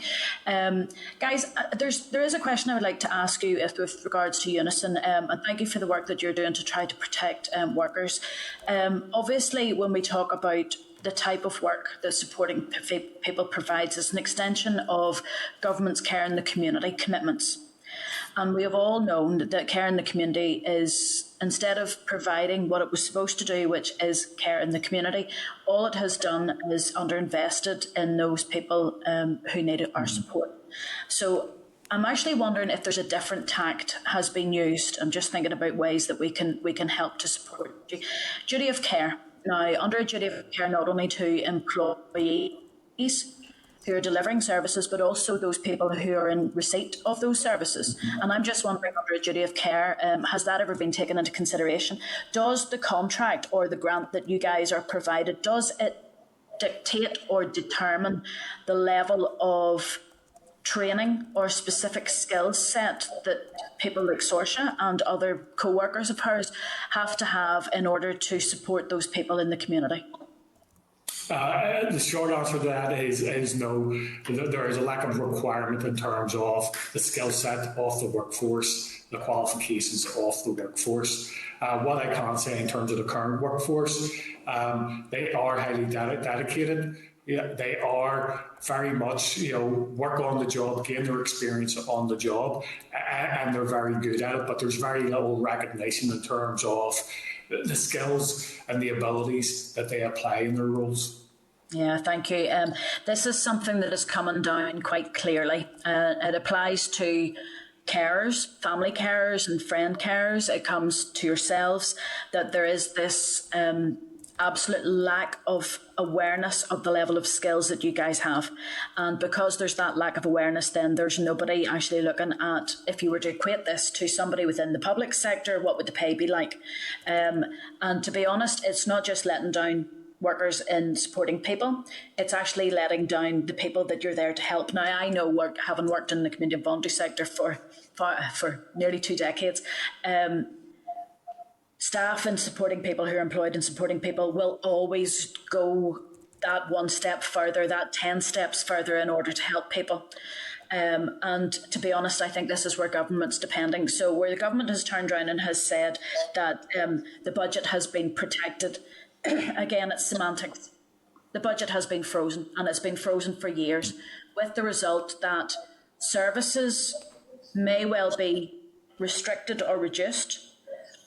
But the main problem of that has been that the pressure being put on staff and the level of support that's being provided to the people out there. So I'm just wanting to ask, is UNISON providing any evidence to the disability strategy that's going through the Department for Communities? Because I know that the carers side of things have pushed very strongly for carers to be included in that element. What about workers who are delivering services within the community? Are you guys providing evidence through to that disability strategy to ensure that from the person with disabilities point of view or a vulnerable person's point of view, that the people who are working with them have the skills and the ability and the support to be able to deliver that service? Excuse me. A very good point that you raise in relation to the persons with disabilities and the disability strategy. Obviously, disability organisations will put forward on behalf of people with disabilities, but I think that's something that certainly we could pick up on and maybe look to make a contribution to. I think maybe that's on behalf of this committee, Chair, if I could propose, if everyone's happy with it, that we actually ask the part of the department that's looking after the disability strategy, what consideration are they taking to the skill set, the training and the support that is provided for any workers who are employed through a grant or contract to deliver services for people with disabilities? Because if we can get that into a strategy, it recognises then Saoirse and her colleagues and all that they go through. When you think about the wealth and the diversity of the work that is being provided, if that was within the health service, it would kill the health service because they would have a significantly higher cost than what is currently being paid out in supporting people. Guys, keep doing what you're doing. It is brilliant and it's very, very well appreciated. Unfortunately, not monetarily wise, but we'll see if we can get those improved. I know that having worked in the community and voluntary sector, I heard civil servants say that they didn't want to pay people in the community and voluntary sector more than they were on, which was very unfortunate given the work that we were doing. But that shouldn't be the case. A person should be paid a fair level of money for the work that they are delivering and the skills that they have. And that's clearly not the case. So thank you. Can I come in there, Kelly, just on a few points here? Yeah, go ahead now. Yeah. Kelly, it's just on a number of points you were saying. You talk about duty of care and stuff like that and qualifications. I think it's important for the committee to know that all supporting people programme funded workers are registered with the Northern Ireland Social Care Council, so they're accountable in terms of their performance and their ethics and how they carry out their jobs, which is similar to those in the public service. Those of us who work in the Support Real programme also have the same qualifications as people who carry out similar roles across health and social care settings. So we are equally as qualified and as regulated and as accountable as people who work in across health and social care settings. So there's an issue there around that, and there never has been an equality impact assessment completed around the funding and how that impacts on frontline workers. And the majority of this presentation has been about workers' terms and conditions and the pressures put on workers. But as you have rightly said, Chair, and Karen said it as well, this is a devotion for workers. Those of us who work in this field, we don't do it for the money. We do it because we genuinely care for at-risk individuals in our communities. We want to make our communities a better place for everybody to live in. But there's also a problem around service delivery and how the service quality has been impacted by you talk about the funding being froze or protected. It's being cut, Kelly, and this is impacting on service provision. It's impacting on the quality of life of the at-risk individuals that those workers support. So there's, in terms of qualifications and the standard of employee, in many cases workers are equally as qualified, but they're just not remunerated equally. But I can tell you also that within the community and voluntary sector, there are people at the top of some of these organisations who are getting better terms and conditions than their counterparts in health and social care. Unfortunately, Niall, I recognise that statement, having worked in charity sector for a long time. You're absolutely right. You're absolutely right. And this is where we need to recognise and to ensure that people who are very skilled and to be honest, the experience as well has to be counted into that, because it's not just all about, passing an exam and something. I know rightly that people who are working in supported people programmes have experience there that it's very hard to sort of pinpoint exactly what that is. It's just that care and compassion. And this is, I believe this is being abused. And I think that you should be remunerated and the terms and conditions should be appropriate. Teachers who work in special education needs schools who are attacked have a certain level of protection there. If it was public sector workers doing what you would do, they would have a certain level of protection there. That duty of care I don't think is there. So thank you very much. Hopefully we'll be able to do something to help you with that. But I would encourage you to feed into that disability strategy work, because we're trying to do it for carers, family carers, and I would very much like the employees who are out there delivering support and people to be considered in that as well, because this is a circle. If we have great employees who are delivering fantastic services, then we have vulnerable people who are being cared for appropriately and can have the best life. If there's something missing in that, then we can't do what we're trying to do. So thank you very much. Okay, thanks, Kelly. Frada, do you want to quickly come back on something? I just wanted to make a point to Karen that I should have done it at the start. as a member of SIP2. Just wanted to declare that. Thank you, Fra. Look, thank you. Everybody who has asked to speak has come in. I just want to thank you as well. I know that we had met some time ago discussing these issues, and then I asked you to write to the committee. We're only getting around to hearing you now, sadly, because of other issues, as you well know. You've left us with lots of points there that I think certainly the committee will be more than happy to follow up on, whether that's the feasibility study, whether it is the funding that is that has been claimed under COVID, and those various costs. I think our clerks will have taken plenty of notes here, and we'll be listening back to the issues raised, because I can't even remember there's been that many issues raised, but I know, and I speak on behalf of the committee, that we will be more than happy to champion this, to see that those workers do have the right terms and conditions that they duly deserve, absolutely deserve, because the roles that they're doing are specialised roles. They're not everyday roles, they're very specialised roles, and we certainly need them. Look, so can I thank you for joining us today? Sorry it took so long to get it on the agenda, but it was really a really worthwhile evidence session, so thank you, all of you. Yeah, thank you, Chair. Thank you, committee. Thank you. Thank you. You're welcome. All right, members, we're just going to stop for a few moments just to prepare for our next briefing, okay? This is the Northern Ireland Assembly, Committee Room 29. This is the Northern Ireland Assembly, Committee Room 29.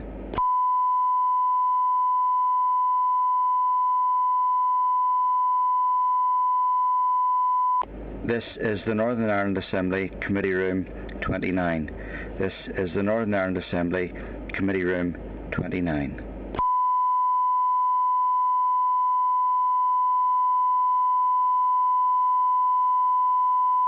This is the Northern Ireland Assembly, Committee Room 29. This is the Northern Ireland Assembly, Committee Room 29.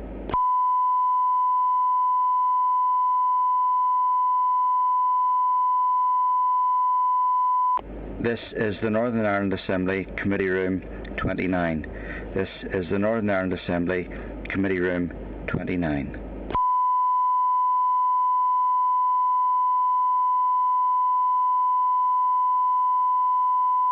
This is the Northern Ireland Assembly, Committee Room 29.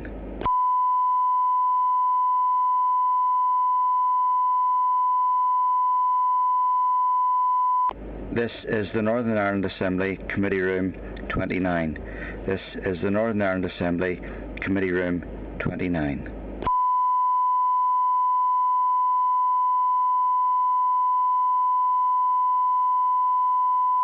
This is the Northern Ireland Assembly, Committee Room 29. This is the Northern Ireland Assembly, Committee Room 29. This is the Northern Ireland Assembly, Committee Room 29. This is the Northern Ireland Assembly, Committee Room 29. This is the Northern Ireland Assembly, Committee Room 29.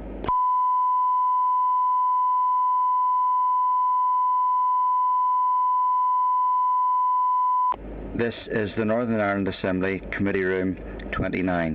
This is the Northern Ireland Assembly, Committee Room 29.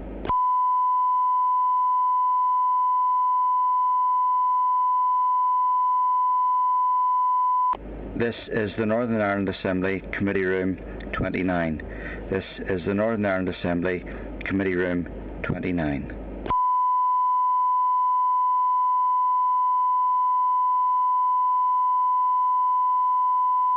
This is the Northern Ireland Assembly, Committee Room 29. This is the Northern Ireland Assembly, Committee Room 29.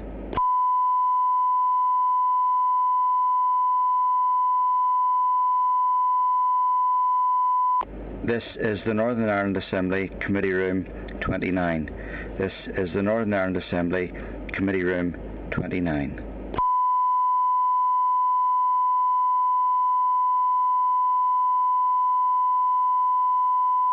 This is the Northern Ireland Assembly, Committee Room 29. This is the Northern Ireland Assembly, Committee Room 29.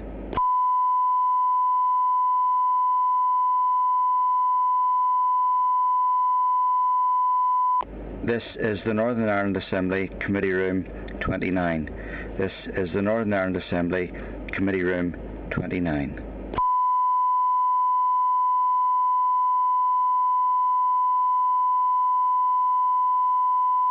This is the Northern Ireland Assembly Committee Room 29. This is the Northern Ireland Assembly Committee Room 29.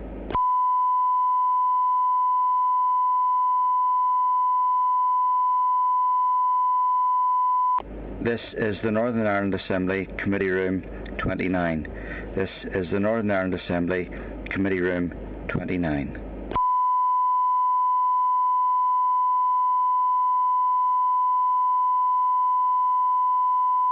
This is the Northern Ireland Assembly Committee Room 29. This is the Northern Ireland Assembly Committee Room 29.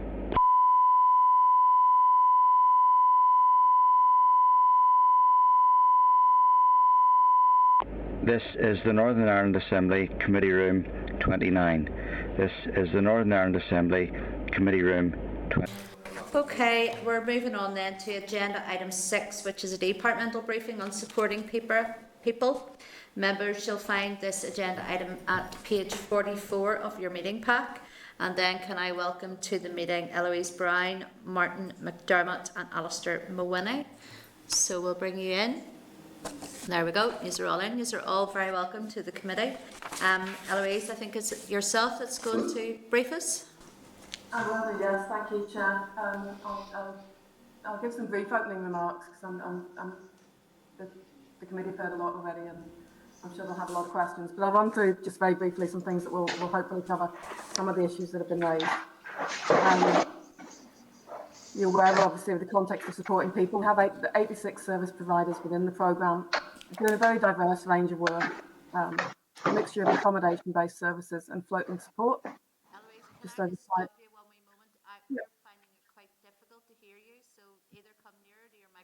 Or okay, or do that. Let's see, is that any better? That is slightly better, yes. Yes, it is indeed. Go ahead. We'll try that and see. I'll speak up. You're aware, obviously, of the budget. Annual budget for SP over the last 6 years has been 72.8 million. Happy to discuss more about the budget, obviously. I know that members will have questions. We've continued to support the Provider Innovation Fund, which is in its 3rd year. That's managed by the Housing Executive, and that's one of the ways in which we support improvements to service delivery in SP. We've given you a couple of examples of the funded projects in your briefing paper. Since officials last briefed the committee in June last year, we've obviously mainly been focused on the continuing response to COVID. Last year, 10 million was provided in COVID funding over and above the SP budget. That was reduced in year to 8.4 million as we gathered more information on costs associated with the pandemic for providers, and this funding was to address, there's funding specifically for PPE demand and cost. There was funding for additional staffing costs due to higher levels of absence, reductions in occupancy levels to enable social distancing where providers lost housing benefit income, for example, loss of income to providers from their income stream, such as shops, cafes, run as social enterprises that had to close, funding for enhanced cleaning and infection prevention costs, and then from the autumn time we added to that recruitment of temporary staff to cover shortages and this element of additional sickness pay, where sickness and isolation work were taking place due to COVID. So they came in from the autumn. I wasn't sure from what UNISON was saying whether the cases they had identified had been pre that point of them coming in, because that agreement to use the funding for that purpose wasn't retrospective. It happened around the same time as the Department of Health decided to do the same thing for staff that they fund. And that was really to address the spikes in infections that were being seen in some schemes, so that there was additional capacity for additional members of staff, but also to ensure that when staff had to self-isolate, they weren't financially penalised. And there was mention that employers may have claimed it and not passed it on to staff. We would be really keen to request details of that. If UNISON or the committee are happy to give it to us, we will look into that. If we get details that we can follow up, we'd be very keen to do that. So those were the areas that the additional funding covered. In addition, there was 3 million in SP reserves that has been held by some providers, about 30 providers, and that was approved to be unfrozen and used by providers on SP eligible spend. And that has been approved for use in this year as well. So that was the funding last year. In the current financial year, again, some COVID funding has been made available, 6 million this year, and that's to cover the same categories of costs. In terms of the impact on service users, it was very clear at an early stage that the age and profile of service users meant they were at risk from COVID. And the Housing Executive worked very closely with providers to gather information. We ensured that both the Department and the Housing Executive were aware of the levels of infections within schemes and were able to respond to provide support. And one example of that would be the change in the autumn when we saw spikes to put additional measures in so that there was further staff support. In terms of levels of infections, as of the 4th of June, the reports that the Housing Executive gathers from providers indicate there have been 1,051 positive COVID tests among service users and staff, 617 service users and 433 staff. Of the service users, 390 of those positive tests have been in the older people group, 125 in the disability group, 83 among the homelessness group and 19 in the young people group. And given the age profile, obviously, and the health profile of service users, there are a number who sadly deceased, and it's been reported to the Housing Executive by, for example, by relatives that they've tested positive for COVID before they died. One of those was a member of staff, 70 service users in the older people group, 7 in the disability group, and 1 in the homeless group. So it's been evident from the start of the pandemic that we've had to really carefully manage and keep an eye on the infection levels. And the Housing Executive has monitored that very closely. We worked closely with them in the autumn when the figures spiked to look at new options to support providers, and that's what led to the change in recruitment of staff, approval for further recruitment of staff, and additional sickness pay. And we recognise, obviously, the evidence you've heard already from UNISON members, the commitment and diligence of the organisations and staff have faced extremely challenging circumstances this year, as well as the service users and their families. We're very aware of that. In terms of the cross-departmental working that we've taken forward to help support the response to COVID, we've worked very closely with the Department of Health over the last year, particularly on issues of access to PPE, testing and vaccination. And officials in health obviously have been under very significant pressure, but they've given very generously of their time to ensure that the messaging and the guidance has been joined up and that relevant initiatives have been available to SP, service users and staff. For example, through regular engagement with health, we were able to ensure priority COVID testing and vaccinations for the SP sector, in line with those funded by DOH. And we reached agreement that the Housing Executive would procure and provide PPE to all supporting people schemes, which Department of Health then reimbursed for their share of jointly funded schemes. And that engagement has really helped in building the cross-departmental working relationships. And the Housing Executive have built on that in developing their draft 3-year strategy for SP, which is in preparation, and that will set the direction for the programme in the medium term. That's going to look at issues such as the implementation of the remaining recommendations from the 2015 SP review, as well as anticipating emerging issues, particularly increasing demand for services, lessons learned from the effects of the pandemic, and how to help recovery for providers and for service users. It's been a challenging piece of work for the Housing Executive and for providers to feed into in current circumstances, and that's still in development. With the support of the Housing Executive, the Department is going to look this year at developing new models for the delivery of supported housing services, and we'll work closely with colleagues in the Departments of Health and Justice as we do that. In terms of pay, we fully recognise the commitment of staff in the SP sector, and I can't say that strongly enough. We do expect an environment that allows for fair and reasonable terms and conditions for employees and employers, and that's agreeable to staff representative organisations. It is the fact that neither the Department nor the Housing Executive is the direct employer for supporting people's staff, so from a contractual perspective, it has no role in setting salaries or employment terms and conditions provided by SP providers. The employers are solely responsible for that. But listened to what's been said today by UNISON. We're happy to keep looking at that and keep looking at how that can be amended in contracts going forward. And obviously the Minister, alongside our efforts in the voluntary sector, the Minister is very keen to look at ways in which the grant through which SP is funded can better support employers to provide improved rates of pay to its workforce.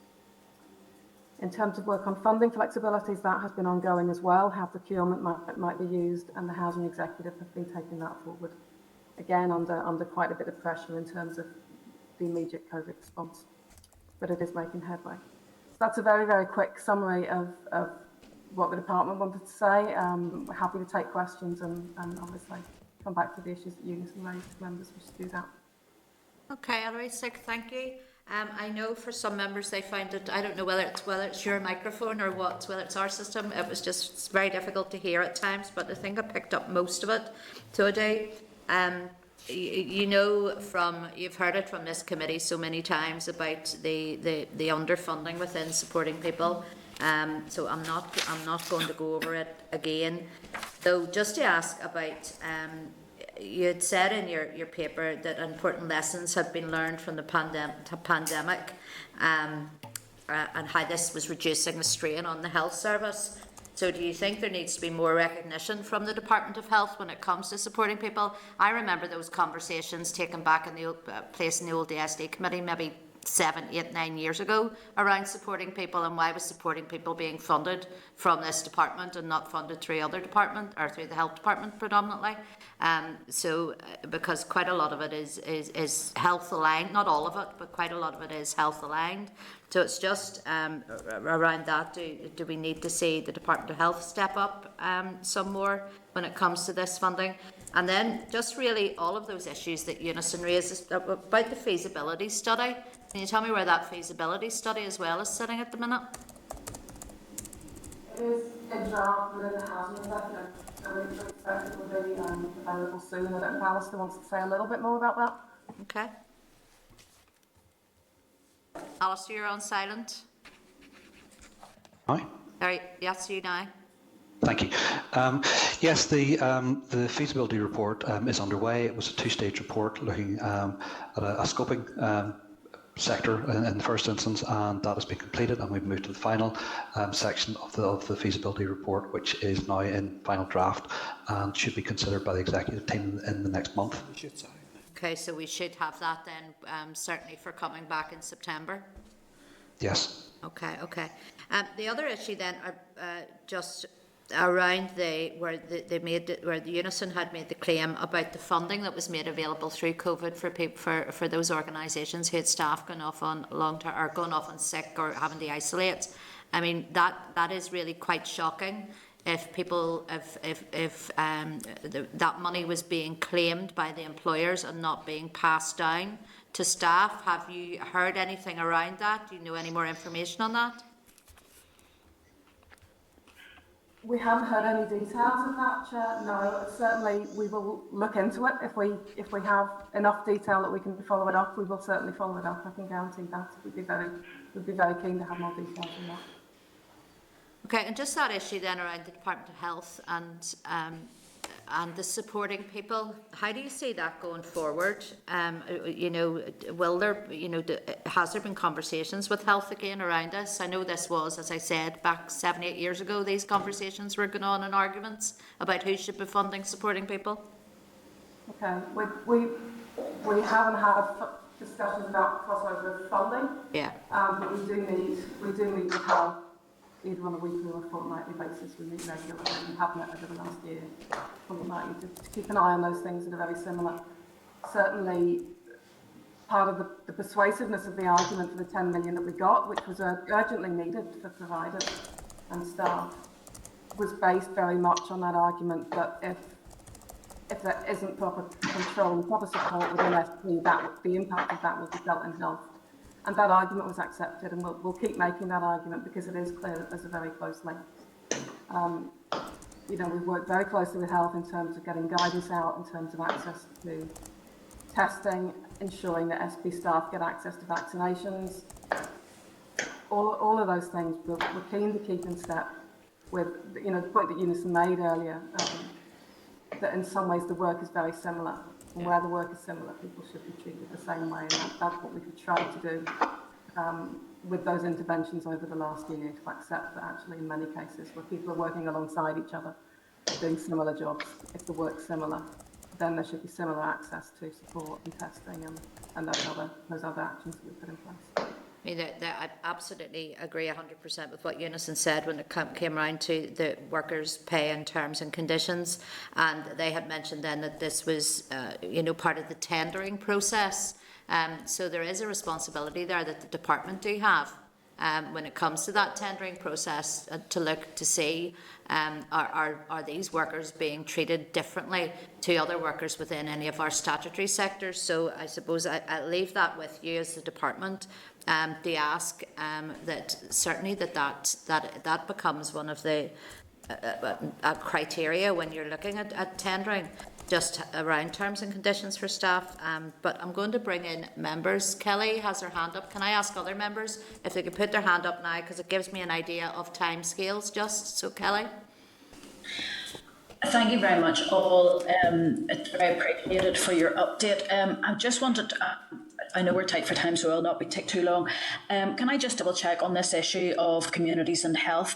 Can I just check, in the programme for government, supporting people comes under which outcome?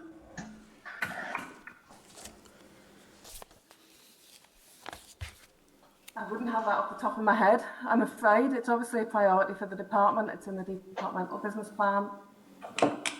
Yeah, the reason I'm asking is because there's obviously permanent secretaries and senior civil servants who are in charge of the various outcomes of the programme for government. What I'm a bit flabbergasted about is that there hasn't been any joint funding bid under the programme for government outcome for supporting people. So I'm just wondering why there wasn't a joint bid put forward with health and communities, given that it's delivering, supporting, or care in the community. And also ESF funding, supporting people does depend on that. We know that that's coming to an end. What's the plans? That's me. I mean, in terms of joint bidding for mainstreamed SP funding, we can certainly look at that. One of the things that was very helpful in getting that additional 10 million was that because we were working closely with health, they agreed to support the bid, and we really learned from that was a useful way to approach it. So we'll certainly look at that.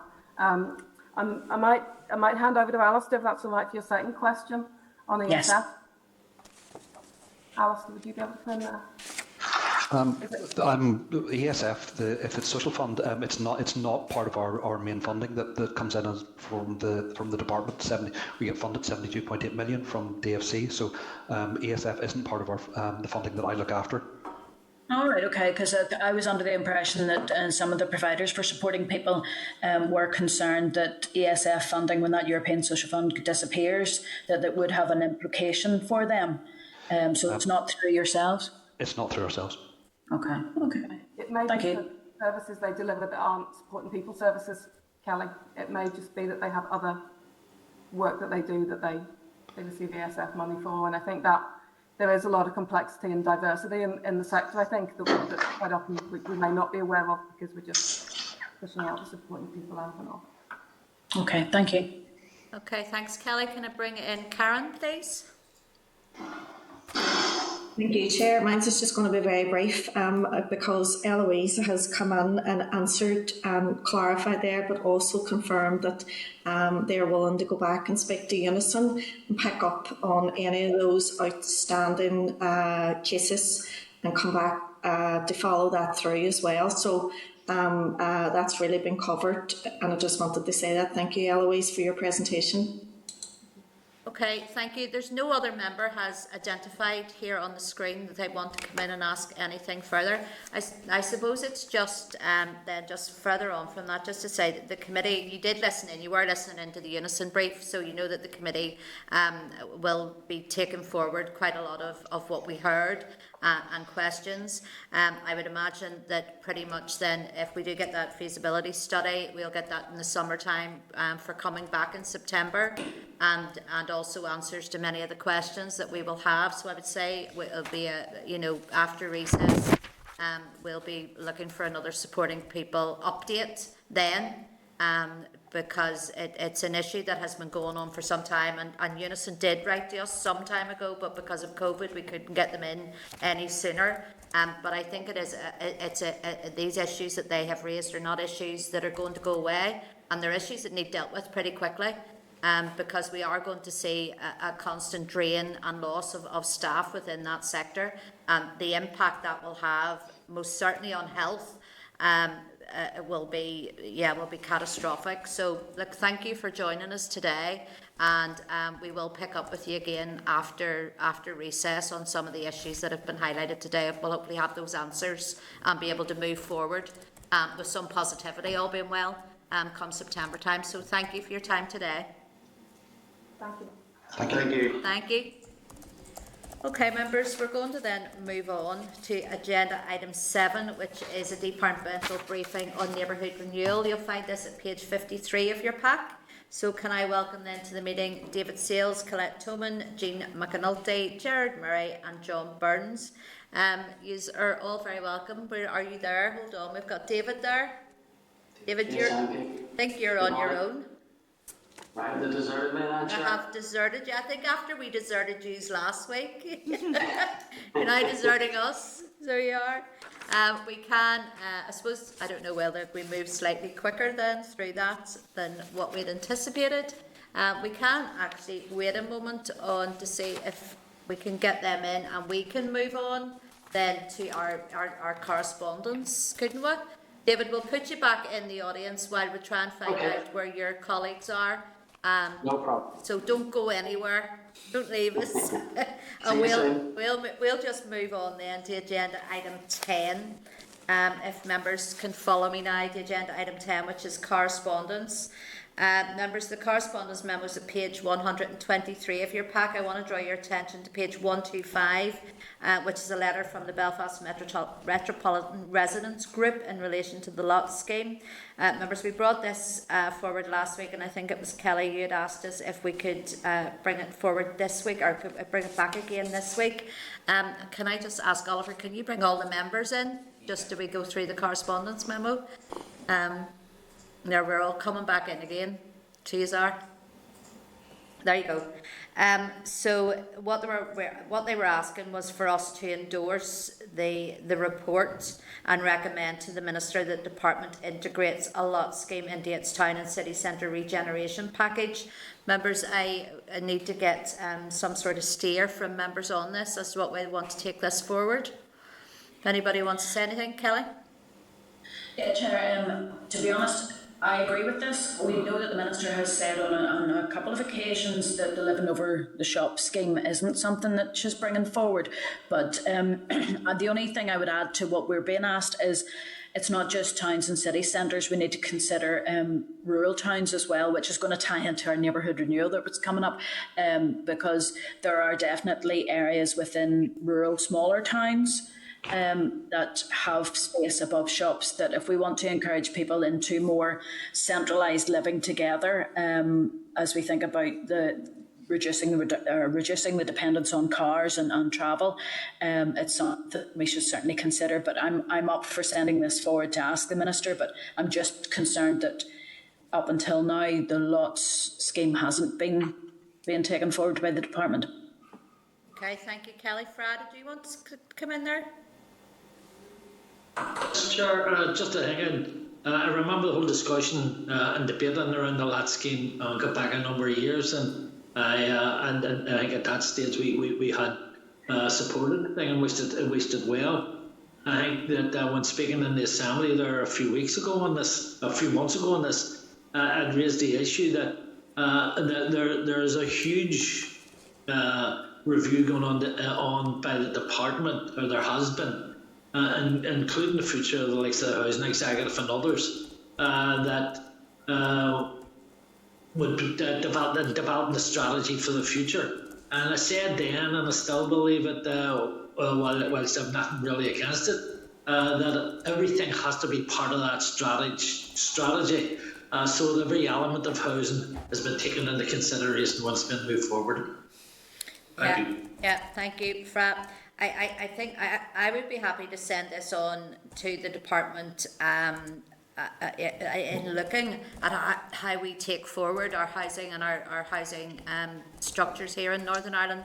I do see merit in the lot scheme, absolutely, and I remember it too, Fra, going back a number of years ago, the debate that was around it. And the lot scheme can take many different guises. It can be social housing, it can be various types of housing. So I think that I think there is merit on it. But I mean, I would be perfectly happy if we sent it through to ask that it be included, certainly, whenever the department are looking at the way forward for housing in Northern Ireland. Would members be happy that we do that? Agreed. Yeah? Yeah? All right. Yeah, sure. Okay, look, thank you for that. Members, then, can I then take you to page 175? There's a request by a number of groups to brief the committee on the current situation faced by arts, culture and creative industries across Northern Ireland. Are members then are content that we receive a briefing on this issue when we come back after summer recess? Agreed. Yeah. Agreed. Okay, thank you. Chair. Yes, go ahead. Who's that? It's Pam here. Pam, go ahead. Thank you. I just wanted to say at this point that it might be a good opportunity for me to declare an interest, given the remit of this committee, that I'm a secretary on the Old Productions, which is a performing arts production company. It is on the members' register of interest, but I wanted to make that clear in this committee. But yes, absolutely to support that call for a briefing from the arts culture sector, because we know how difficult life has been in the last 18 months and continues to be very difficult. So I think it's really important that we do hear that briefing. Thank you, Pam. Thank you for that. Members then all agreed that we schedule that briefing for when we come back in September, yes? Okay. Yes. All right, members, can I then ask you to turn to page 175, where there's a departmental letter regarding policy directions for the National Lottery Heritage Fund. Can I then ask if you have any comments or whether you wish to be involved in this engagement process? Yes, please. Yes, please. Thought that might be the answer. That's a yes, that's okay. Members, I have nothing else to bring up under correspondence. Has anybody else anything within the correspondence memo, or are we content to agree the actions that we've said today and the other actions as drafted? Yes? Agreed? Yeah. All right, thank you for that. Okay, members, I'm going to take you back because I think we have everybody now in the waiting room again. So let me just get my pages in the right order again. Yay. Okay, so we're going back to agenda item 7. So if we can bring in then David, Colette, Jean, Jared and John. There we are. And take all of the members out. Not quite literally, just take them out of the audience, or take them out of the spotlight. There we go. Let me see who we have. We have David, with Jared, with Jean, with Colette, with John. There you go. You're all very welcome. And we thought there for a minute that you had all taken the hump and left us after last week, but glad that you didn't. David, is it yourself that's going to give us a briefing? Yes, Chair, I'll just run through maybe some very quick introduction, just to frame the conversation. So I'm sure members are all aware, but Neighbourhood Renewal was launched in 2003 as a programme to target the 10 most deprived urban areas as measured by the multiple deprivation measures. There are 36 Neighbourhood Renewal areas and our reach is about 16% of the population. We have a budget of about 18 million per year, which we use to support about 300 projects across those areas. And we have a capital budget of about 3 million a year, which we use primarily around community centres, improving sports facilities, play parks, etc. The programme works through Neighbourhood Renewal partnerships in each area. Membership of the partnerships is a mix of community, political, private sector, staff bodies, etc. And they are responsible obviously for the local planning at that grassroots level. We work through an application process which includes economic appraisal, contract, payment, and then a monitoring and evaluation process to start to measure some of our outputs and outcomes. It's a long-running programme, as I said, it's about 18 years on the go. It was evaluated independently back in 2014, and that evaluation showed that the strategy was broadly working, but that there were ways in which obviously it could be optimised or improved. There was 21 recommendations that came forward. But that evaluation was stymied really by the review of local government, which was ongoing at that time, and then the suspension of the Assembly meant in the absence of a minister, the review couldn't be progressed. But since Minister Hargey took up post, we have started back into the review, but again, with the COVID situation, the review now needs to be reframed, obviously in the post-COVID environment, and also in light of the Executive's development of the anti-poverty strategy, which will have a place-based deprivation approach within it. So happy to get into some of the members' questions. Grant, David, thank you. As somebody who sat on council from 2005 and then in this assembly from 2011, Neighbourhood Renewal has been a big part of a lot of the work that we do. So it is, and some excellent results, very good results, others that haven't been quite so good. So I suppose it's looking at that outcome-based methodology. Because we know, and we've seen it for anybody who's been around long enough, they've seen money being given to various groups or various projects or whatever that might be, and and the outcomes not necessarily measured. So it's just that going forward, how do you see that working then?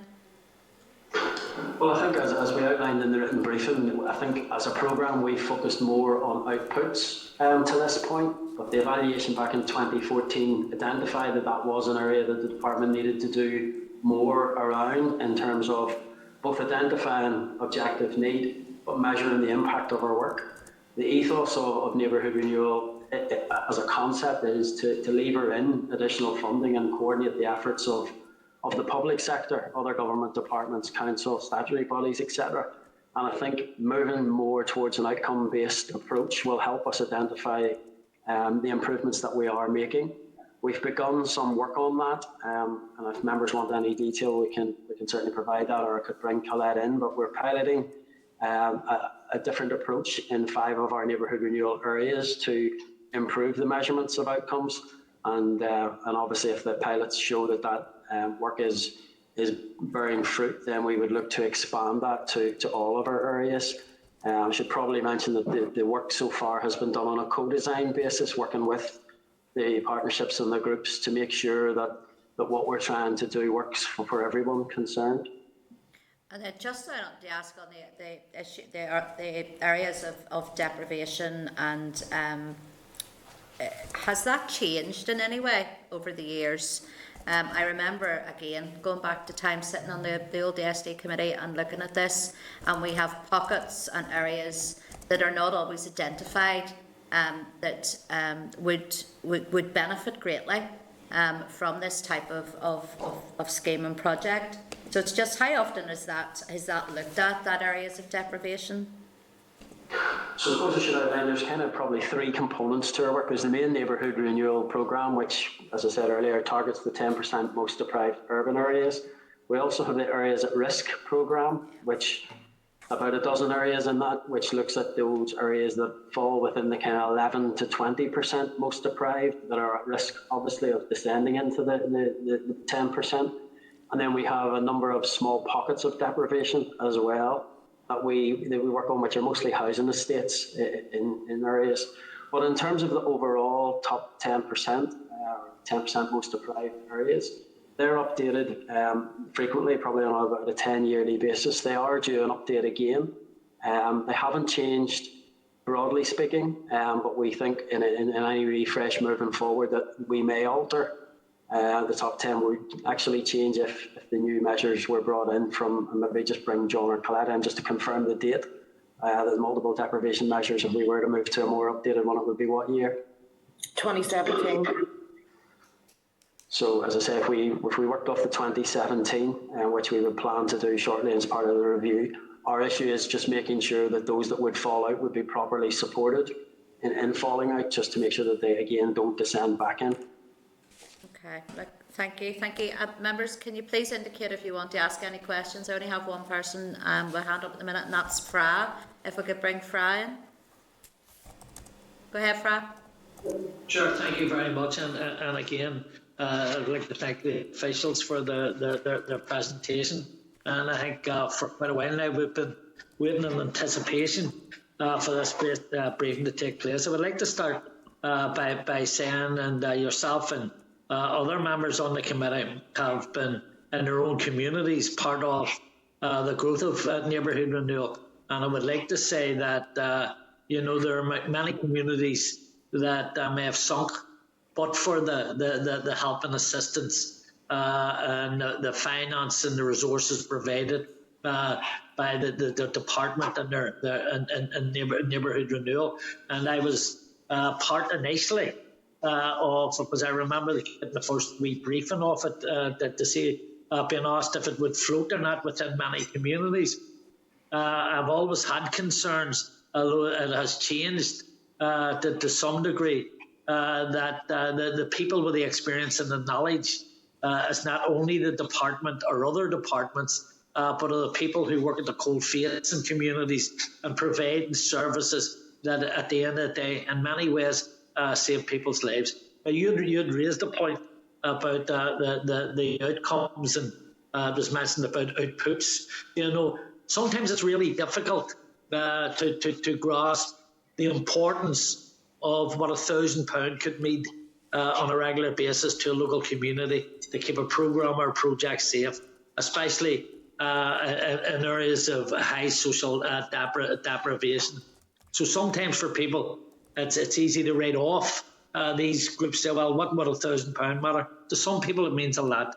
For the bigger groups, they provide in many areas magnificent programmes and projects, as I said early on, that keeps people alive.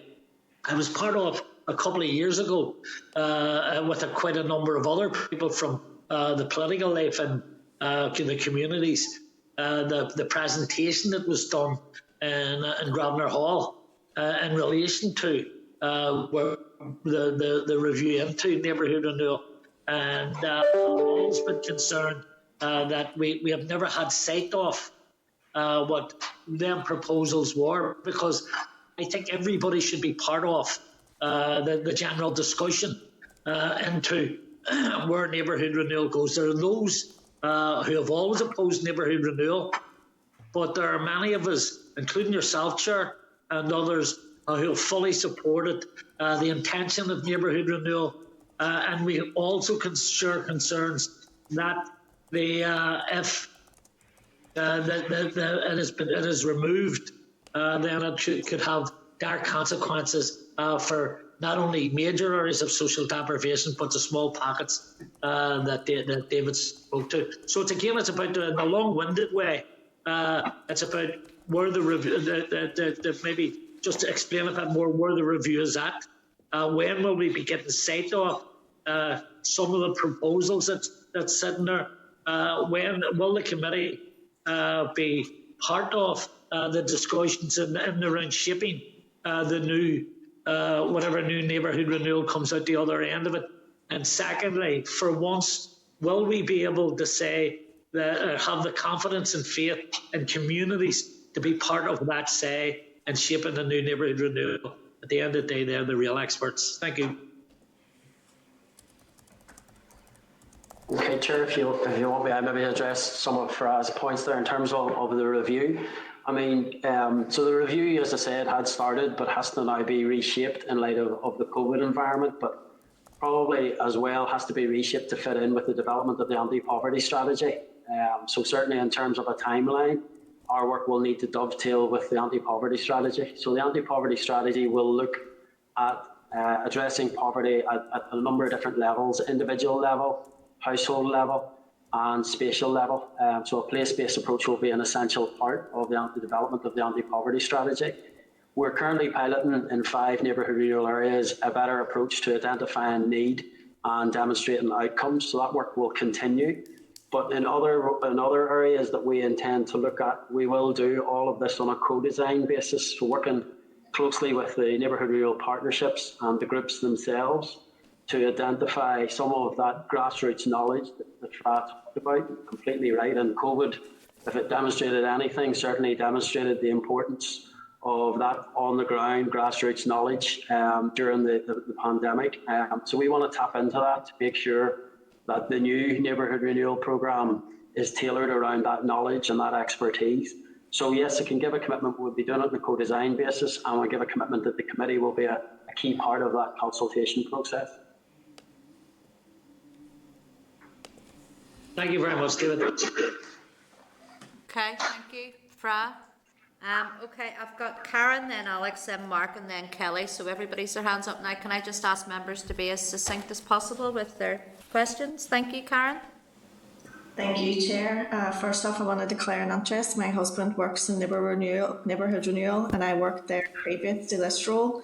Thank you all for your presentation this morning and coming along. I want to commend the Neighbourhood Renewal Partnerships workers and volunteers for their work over the last year, including all the staff in the department as well, who were quick to respond to the needs of the communities and get the help out through the pandemic. So I want to pass on that thanks at this stage. We heard earlier from supporting people, and we heard last week in terms of presentations around pay, terms and conditions, and these are also relevant to Neighbourhood Renewal workers who for over the last 10 years haven't had an uplift or a raise in terms of cost of living or anything like that. So I think that's very key for the department to be taken forward, aside from the earlier briefing as well. I know that it's been looked at, so very much welcome the review of Neighbourhood Renewal. I know that it's included in that, and it's an important piece of work taken forward. Just, David, I suppose you had answered my question there around the anti-poverty stuff around or the strategy, place-based intervention. So I'm glad to hear that that's going to be an essential part of that piece of work going forward. And I suppose just wanted to follow on in terms of Fra's point that in terms of the review and any work being taken forward, we talk about co-design, and it is completely important that the community and voluntary sector is involved in that co-design from the very beginning and throughout the whole process. As you say, they've got the expertise.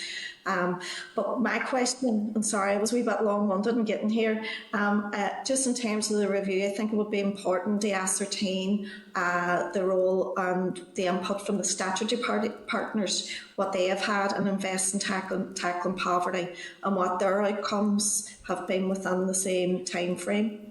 David?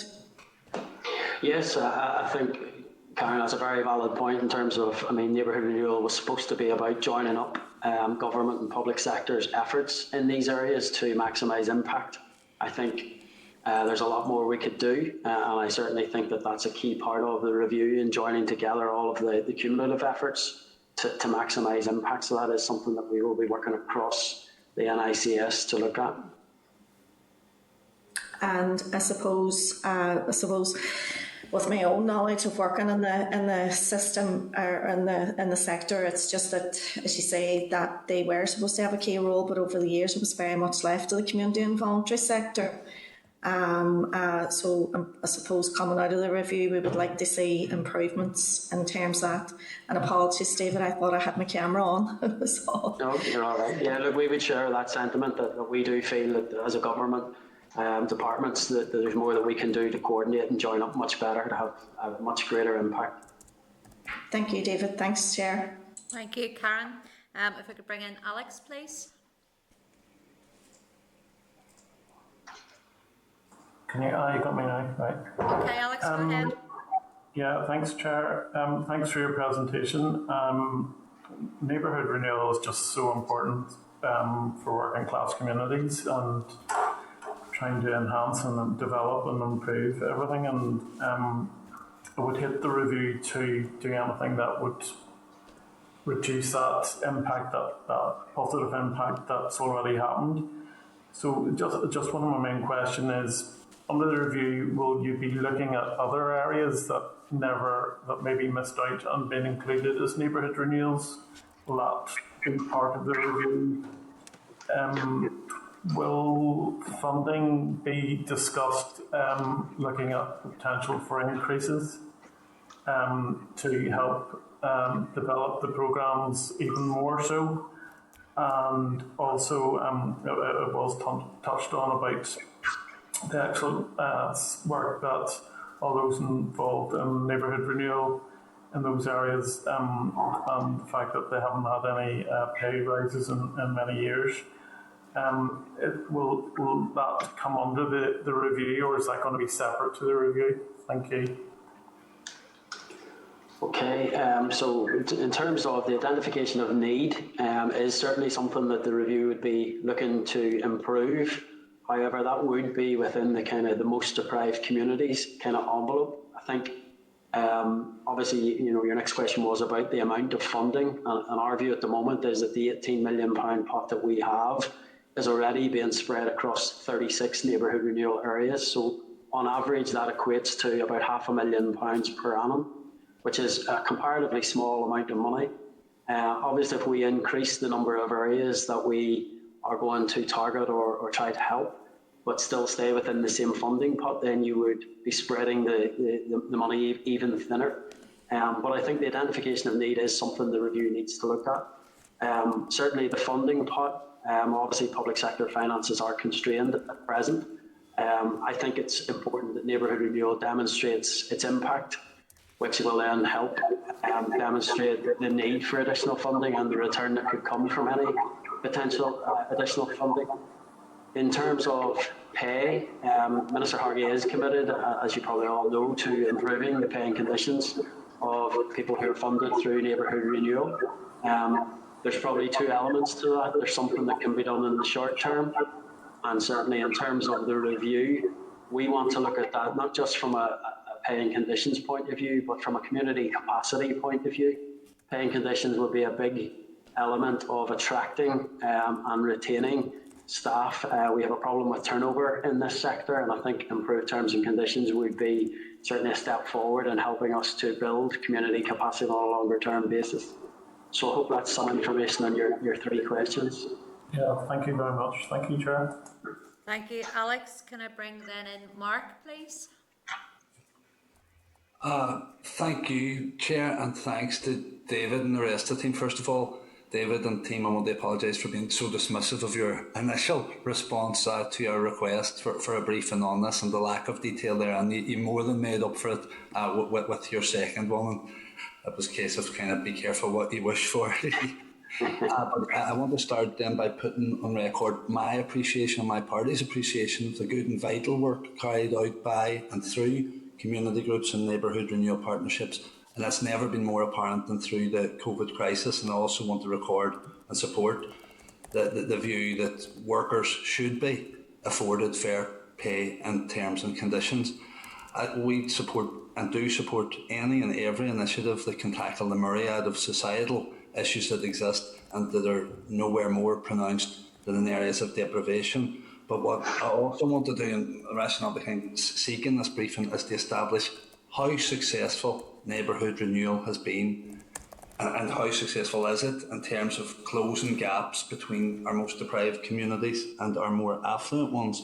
Like £18 million a year is a major investment in anyone's book, but how has that contributed to improving outcomes for people in those areas in terms of health, education, economic opportunity and other areas? And what might be the reasons be that it isn't delivering as it was envisaged that it would? Like on paper, this looked great and it looks great, but in practice, is it as great as it looks or as it could be? And of course, I am on record several times as having said this, that there's been difficulty getting other statutory agencies and departments to play ball. They all buy in, but aren't always so keen to pay in. And I wonder then, is there a problem with the model itself? So there's a problem with the statutory agency side of things. But also I'd like to know that why in my own constituency, a Foyle, are so many people, and I mean ordinary people, living in neighbourhood renewal areas, not buying in. And I believe firmly that the potential and essential positive impact of neighbourhood renewal is being hamstrung and not fully realised in part due to a negative wider public perception, and that's very prevalent in some areas. And part of that perception is that Neighbourhood Renewal is the sole preserve of one particular political party. Now, I know groups carry out regular public satisfaction surveys, but I would defy any official or even any member of the committee to have a walk around some of these areas and ask people on the street what their views are and why. I'd like to know, are officials aware of these views? Do you believe that they're damaging the Neighbourhood Renewals and wider executive aims to tackle poverty and deprivation? And are there any actions that can be identified to address them? Okay, well, again, I think it would fall to the review to look at the role of Neighbourhood Renewal partnerships. I think Neighbourhood Renewal as a brand needs to be refreshed. And again, the review would be the role of partnerships in terms of community knowledge and that community expertise is vital to Neighbourhood Renewal. But there have been instances where partnerships have been like a closed shop to certain individuals that haven't been able to join, etc. So we are aware where people have brought concerns to the department about the composition of partnerships, but there's other than the code of conduct that the department operates, the role of the partnerships membership, etc., is down to local partnerships. I think, Mark, in particular in the Northwest, the work that my team does up there is first class. I think the work that goes on in terms of the development of the areas and the coordination with other funders is first class, and I think there's a lot of good work in that area that can serve as a shining light for the rest of the Neighbourhood Renewal areas. So from my point of view, I do think the role of partnerships is an area that the review should look at, just in terms of making sure that we've got the optimal model moving forward. And as I said earlier when I was talking to Fra, I think the COVID experience over the last 14, 16 months has really proved that grassroots knowledge really helps government advance its objectives in terms of serving those communities much better. Would concur with your comments on your own staff here in the Northwest. Don't doubt and have first-hand experience of how hard and effective they work. But then it goes back to the partnership thing. There is a very prevalent public perception that there are some people more interested in ownership than they are in partnership, and that closed shop that you refer to is something that it almost goes beyond perception now in some places and really needs tackled if this is to succeed as a model of getting help and lifting standards where it is most needed. If funding is awarded, and it's not just Neighbourhood Renewal in this instance, on the basis of deprivation, sometimes it's hard to see where the incentive is, sometimes for some organisations to put themselves out of business effectively by improving outcomes. I've just a couple of more questions, and one would be, what rules exist or what rules are applied in terms of Neighbourhood Renewal groups and workers being overtly political? I'm not talking about elected representatives, but promoting certain parties and excluding others. And again, there is a serious issue there of groups using public money to promote particular political parties, and that's very damaging to the credibility of Neighbourhood Renewal, and it's very detrimental in terms of wider buy-in from the community. Okay, well, look, could I maybe bring Colette in just to talk a little bit about the code of conduct that partnerships kind of sign up to and the department's role in it? Colette, if you could come in there, please. Way back in 2003, Mark, as you know, when the fund was first established, the department's role there was to try and ensure that the partnerships that were developed themselves in line with, good governance and good guidance. So we did produce a code of conduct, which we are at this stage and will look to audit it at times to ensure that they are following that code of conduct. But aside from that, we also have to be cognizant of the fact that these are voluntary people. They come onto those partnerships on a voluntary basis. So as much as we will help to try and guide, and as David earlier said, we will try and ensure that people maybe that are left out in the cold, we would go back and say to the lead chair of the partnership, look, we really would like you to consider taking forward this group onto the partnership. And we will make those types of interventions when we need to. But all current audits conducted to date, unfortunately, Mark, isn't displaying to us the issues that you're raising at this point. Audits to date will show us that our funding has been used for the interventions that the contracts have been awarded for. So, I mean, I don't think there's a lot more I can say on that, unless, Jean, you would have anything to add to it? No, Claire, I totally concur with everything that you've said. There's not really an awful lot more we can do with it because the partnerships are made up of voluntary people joining them. We do get them to sign up to the code of practice, and I haven't personally received any, of those issues either. But maybe throughout the review, when we're looking at the partnerships, it's something that we can take on board. Okay. Well, one of the strands of the partnerships, Mark, I would just like to add, is to look at partnership and collaboration, and that's one of the future strands. At the minute, the review is still looking at strand 1, which is the evidence of need and measuring impact. But as we work through those strands, one of them is about partnership and collaboration, so we will be looking at it moving forward. Yeah, but in terms of audit and that, do you rely on, I suppose, evidence provided to you by partnerships, as opposed to going out on the ground yourselves and stopping random individuals on the street and asking them, or picking random addresses and asking people, how independent is the evidence that comes in? And then in terms of people joining the partnership boards, what opportunities do people have to do so, and when? Because there doesn't seem to be like a regular or any sort of turnover of personnel in some of the partnership boards that I'd be aware of. What I would say, Mark, is that, as I've just said to you, we will make interventions to partnership boards if we have approaches from organisations who feel that they would like to take part in them, and we would be really stressing to those partnership chairs that this is something that they should take forward.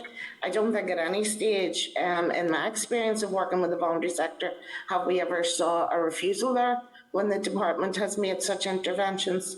In terms of going out and stopping people, I mean, Mark, that just wouldn't be part of our role. We do rely on documents brought in from the organisations that we fund to look at the audit, but we will look at other information if it is given to us or sent to us in whatever format. We will look at that, and that's included in our contracts for funding, where the organisations are aware that at any point we will come in and conduct audits or seek further information from them if we believe that there are issues outstanding that needs our intervention. Okay, no, that's good to hear, Colette. And then, what role does the department have in ensuring that the recruitment for Neighbourhood Renewal funded posts is carried out fairly and consistently? And what steps have you taken to ensure that that's the case? David, do you want me to take this? I'm happy to do so. In terms of recruitment, obviously the organisation is the employer, Mark, and we have to recognise that. What we would ask is that the recruitment is carried out in line with good practice, that it's carried out in line with employment law, and that is what we ask. We ensure that it's advertised properly, that obviously they will get a cohort of people who apply. We do not sit on interview panels, that is not our role, but we do oversee that the actual intervention itself, in terms of how they conduct the advertisement and how they have conducted the interviews, is in line with good practice. No. And again, unless we're given evidence to the contrary, we would have no other need to go back and look at that again. But there's always there is the opportunity for people, if they feel there is the need, to come to us to say, look, we don't feel this is correct. Can this be looked at? And of course we will look at it. Yeah, and in terms of the review, will there be a wider public consultation type piece done, because part of the perception, the negative perception that exists out there, like I said, is one of gatekeeping. So I think it's important that you get straight to people and some of those groups, and certainly who may be dissatisfied, and you said that, or I don't doubt you, that you're unaware of the existence of groups and individuals out there dissatisfied or unhappy with current structures and practices, but I'm sure they would be forthcoming if and when the opportunity arises. Well, like I said, Mark, they have the opportunity at any stage. At any stage, anybody can write to us, email us, telephone us, and we will be happy to look at what their concerns are. They don't have to wait for it to be part of the review. But certainly as the review moves forward, I think David has alluded to this, in that if we start looking at new multiple deprivation measures, there is the potential for our investment to have to be moved to other areas if the top 10 has changed, which in all likelihood it probably has. So, there will be that opportunity where we will look at other areas. We also do intend to look at the boundaries of funding as well as part of this. And yes, in terms of consultation, we have the intention, we have the partnership boards working with us now on a co-design basis, and we will be setting up other boards where there will be input from others in terms of how we are proceeding with the review and any recommendations that come out of the review. Okay, thank you, Claire. Thanks all. Okay, thank you, Mark. If we could move on to Kelly, please. Bring Kelly in. Thank you very much. Thank you very much, folks. As Mark says, quite a lot of detail. I know we have a copy of slides that you guys have provided, and it's very, very appreciated. I come to this as an MLA who, when I worked in a part of Belfast, was very much involved in neighbourhood renewal, but in my own constituency, it's like a foreign word. Neighbourhood renewal in rural areas is left out. And just, Colette, when you were talking there about the boundaries of funding, I know I have been quite exercised about previous Minister had given a commitment that population sizes that are below the 5,000 could apply for neighbourhood renewal, and that's not the case now. And I know that work is ongoing with DAERA, but I'm just wondering, the demographic profile of Northern Ireland has significantly changed. Poverty in rural areas is as distinct as it is in urban areas, and I'm just wondering, with that work that you're doing with DAERA, how are we ensuring that rural communities are not being left behind while this type of money is being invested only in urban areas? Okay, Jared, can I maybe ask you to come in to explain some of your role, please? Sure, no problem.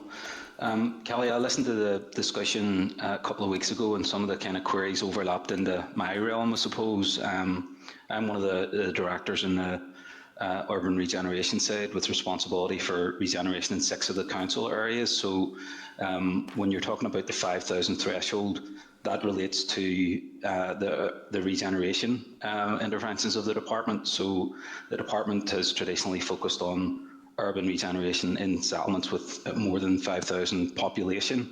Minister Given did make an announcement back in 2017 of his intention to move that into smaller settlements. Now, unfortunately, as we all know, the executive collapsed shortly after, and that announcement was subject to significant resources being required, a bid for additional budget. Now, unfortunately, that didn't move forward.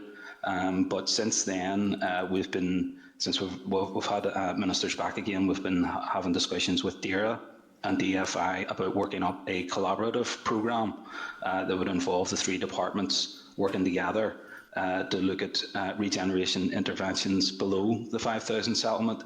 So we're working on that at the moment, and there's been some very positive discussions in relation to it, and we're hoping to bring something forward to the Minister for consideration very soon. Well, can I just ask for clarification? And when I look at the key outputs that are happening, I'm very aware of neighbourhood renewal partnerships coming forward, and they are delivering some of this work within population areas of less than 5,000. So, for instance, the numbers that are being reported for volunteering community development activities, the numbers of inquiries from clients for advice, the number of beneficiaries, including family members, are not all from settlement areas of over 5,000. There are some of those organisations that are reaching out into the rural community. So this is where a lot of the concern, I believe, comes from, that why on one hand are people who live outside the larger towns able to access some services, yet when it comes to regeneration and renewal in their area, that they're left out. And I think I would welcome that discussion with DAERA. I'm very concerned as an MLA that there's actually duplications going on here, folks. Why not just bring the whole lot in together? I appreciate that it's cross-departmental, but under the programme for government, we're supposed to be working cross-departmentally. Is there any way that we can look in the review at reducing down the duplication of what's happening within communities and DAERA and bringing this all into one? Why do we have to divide rural and urban? I mean, I think David can come in a second, I suppose, about the neighbourhood renewal dimension, but there is a wee bit of confusion here, I suppose, or difference between the two. So my remit involves physical regeneration, and that's where the 5,000 threshold comes into it. David, I'm not sure in terms of neighbourhood renewal how that works for you. I don't think it's the same situation. In terms of the rural areas for settlements below 5,000, DAERA has been delivering some programmes in those smaller settlements. Now, it's not the exact same type of intervention that we have been doing in the urban settlements, but very much so I would agree that we need to work closely together with the other departments, because by bringing together the range of expertise and our relevant teams and our resources, I think we can deliver much better outcomes in those smaller settlements as well. So we're very keen to do that, and it's been very positive in terms of the discussions and the views of ministers so far. So we're hoping we will be able to bring something forward on the physical regeneration side, Kelly. And maybe just to add to that then, Kelly, in terms of the neighbourhood renewal piece, yes, the way the programme is designed, it's for the most deprived communities and settlements of 5,000 and over. But as you say, that's just an arbitrary figure that can be looked at in terms of what is the best approach. We work collaboratively with DAERA, and again, even in neighbourhood renewal areas, a lot of our staff help the area regardless of the boundaries or where the numbers are. We'd always go that extra mile anyway. So I do think the review is an opportunity to look again at that kind of division between urban and rural, and where the bar or the boundary is set, and whether that's the most optimal model that we have. I wanted to ask as well about the review and how it will go forward. To be honest, I really detest the term communities, because I believe that we're all one community, but I am very aware, and I have to say, just to agree with Mark, there are gatekeepers in my area that do prevent some people from having access. And to be honest, if you're talking to the people who are already within the system, some of them are the gatekeepers. And I have to say that they used money being invested through single identity communities to strengthen their presence. And for instance, I can say with my hand on my heart, I am not, as an elected representative, permitted to go into areas because of some of the work of the renewal work, because of that political attitude that's there. But I'm just wondering, in the review, will there be a consideration on how much money is going into building capacity of single identity communities? I agree that building capacity is certainly needed, because if we are to have appropriate co-production and co-design, people need to be able to come to the table and have their voices heard in a way that's suitable for the needs of all of you guys. But I'm just wondering, how much money do we keep pumping into single identity communities? Where is the outcome being measured there to see if it's achieving any difference? There's a lot of outputs talked about in the paperwork that you've provided, numbers of people, but how are you planning to measure how the outcomes are being measured? It's just because outputs tell us a glimpse at one particular time. Outcomes, as we know, is a longer term objective. Yeah. Can I maybe ask you just to outline again the pilot work that we're doing? Yeah, the pilot work, Kelly, that we're currently doing, after listening to the partnerships and their chairs, one of the issues they had was all they seemed to be reporting back on was number grinding. So it was, X number doing this, X number. And obviously they weren't happy with that. They wanted us to be able to see the impact more closely to home as to how we were impacting on individuals, families and the communities or the areas that they live within. So to do that, as much as we're aligned to the programme for government and using the outcome-based accountability model, we have decided with the Partnership Forum to, alongside that, develop a hybrid model where we are using a method called, it was used by Inspiring Impact through the Built and Change Trust who brought it forward. I don't know, Kelly, if you're aware of that, in 2012. Yeah, I had did a lot of work on that. So I thought that if we were able to combine both approaches, then certainly we will be able to give a better picture of what our investment is doing, be able to do a lot more baseline surveying out there, be able to do a lot more case studies out there, so as we can really see the flavour of what we're doing. And it's not just X number attended a training course and the question then ends up being, so what? What happens after that? But obviously to do that, Kelly, we're currently on yearly funding cycles. And therefore, to measure impact, and anybody that's impact measurement affair will know you need that longer term cycle as well. So part of the review will be looking at longer funding cycles potentially in order to ensure that we can measure short, medium, and those longer term impacts. Let's follow the kid who got the after school stuff and then who got a job and how that impacted on them, then, had their own family, how that has impacted. That's what we want to be able to do moving forward. We want to see what this investment is actually doing. Absolutely. No, I agree with you completely. And the Build and Change Trust work was of its time fantastic. The one thing I was wondering about these outputs, I know that I worked in the community and voluntary sector, since I've worked in the community and voluntary sector before I became an MLA, and the funding stream that I would have received from the then DRD, they changed tack where they said, no, you can't tell me how many people, you have to tell me how many different people attend these things, because they said, you could tell me that 50 people attend each course or each whatever it is that you're bringing forward. But again, so what? How many different people have attended those? What's the differential? How much is the spread of the value of the work that you're doing? And to be honest, it was quite difficult to actually bring forward because there were the usual suspects who are at everything, and it doesn't expand beyond them, and it forced a way of working to change. I'm just wondering if there's that already coming through. And I appreciate single year budgets are hateful. Unfortunately, I found in my previous jobs, I think I had 1-2 year period where I had a contract of employment that was more than a year, even though I was there for 16 years. But I'm just wondering, is there anything to do that we can do with outputs at this stage that could change how the reporting is? So instead of how many went to that, how many different people are being affected by your help? Yeah. I think, if we let the 5 pilots run as they currently are at the moment, Kelly, we will be able to establish from there if the model that we have proposed will work.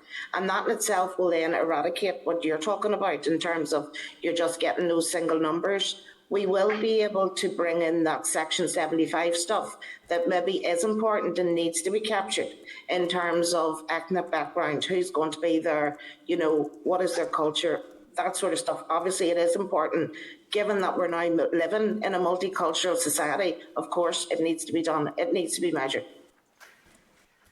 Yeah, and that's where I would love to see this equity piece coming forward, where the investment on the ground is being balanced so that we can actually encourage those who are not engaging to come forward.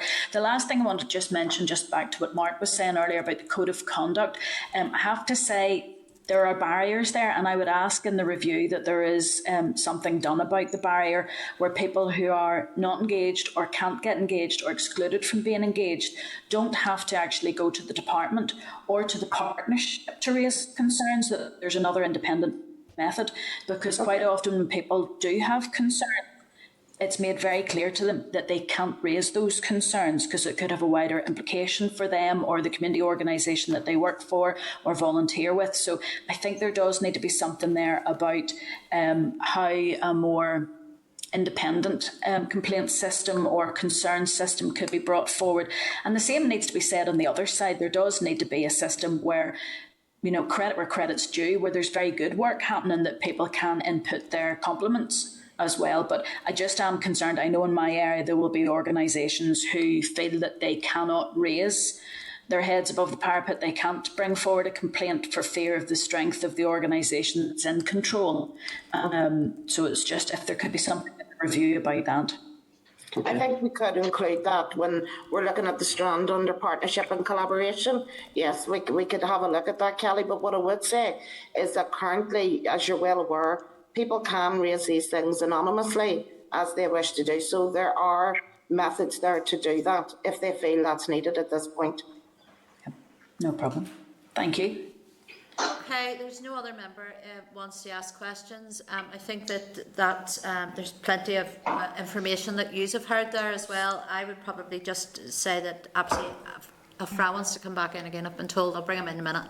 I'm also aware of issues around gatekeepers and others trying to break in to be part of the whole neighbourhood renewal. So this is not something that is in any one area. I'm aware of this across areas. So I think that's something that you do need to take seriously, that it is happening. Can I just bring Fra in? Sorry, Fra, come on ahead. Sure, thank you very much for letting me know. I'll be brief. As somebody who's been a member of Neighbourhood Renewal Partnership from its inception, and certainly with the community I live in, that group has a great deal of respect in the work that it has carried out. Just like they asked Margaret a question, because some of the language that has been used here is reminiscent of the SDLP language back in the 80s that led to, or helped lead to, the whole question of political vetting. And I hope that's not the road that Mark is talking about going down, because I also believe that there are places available in neighbourhood renewal partnerships for politicians.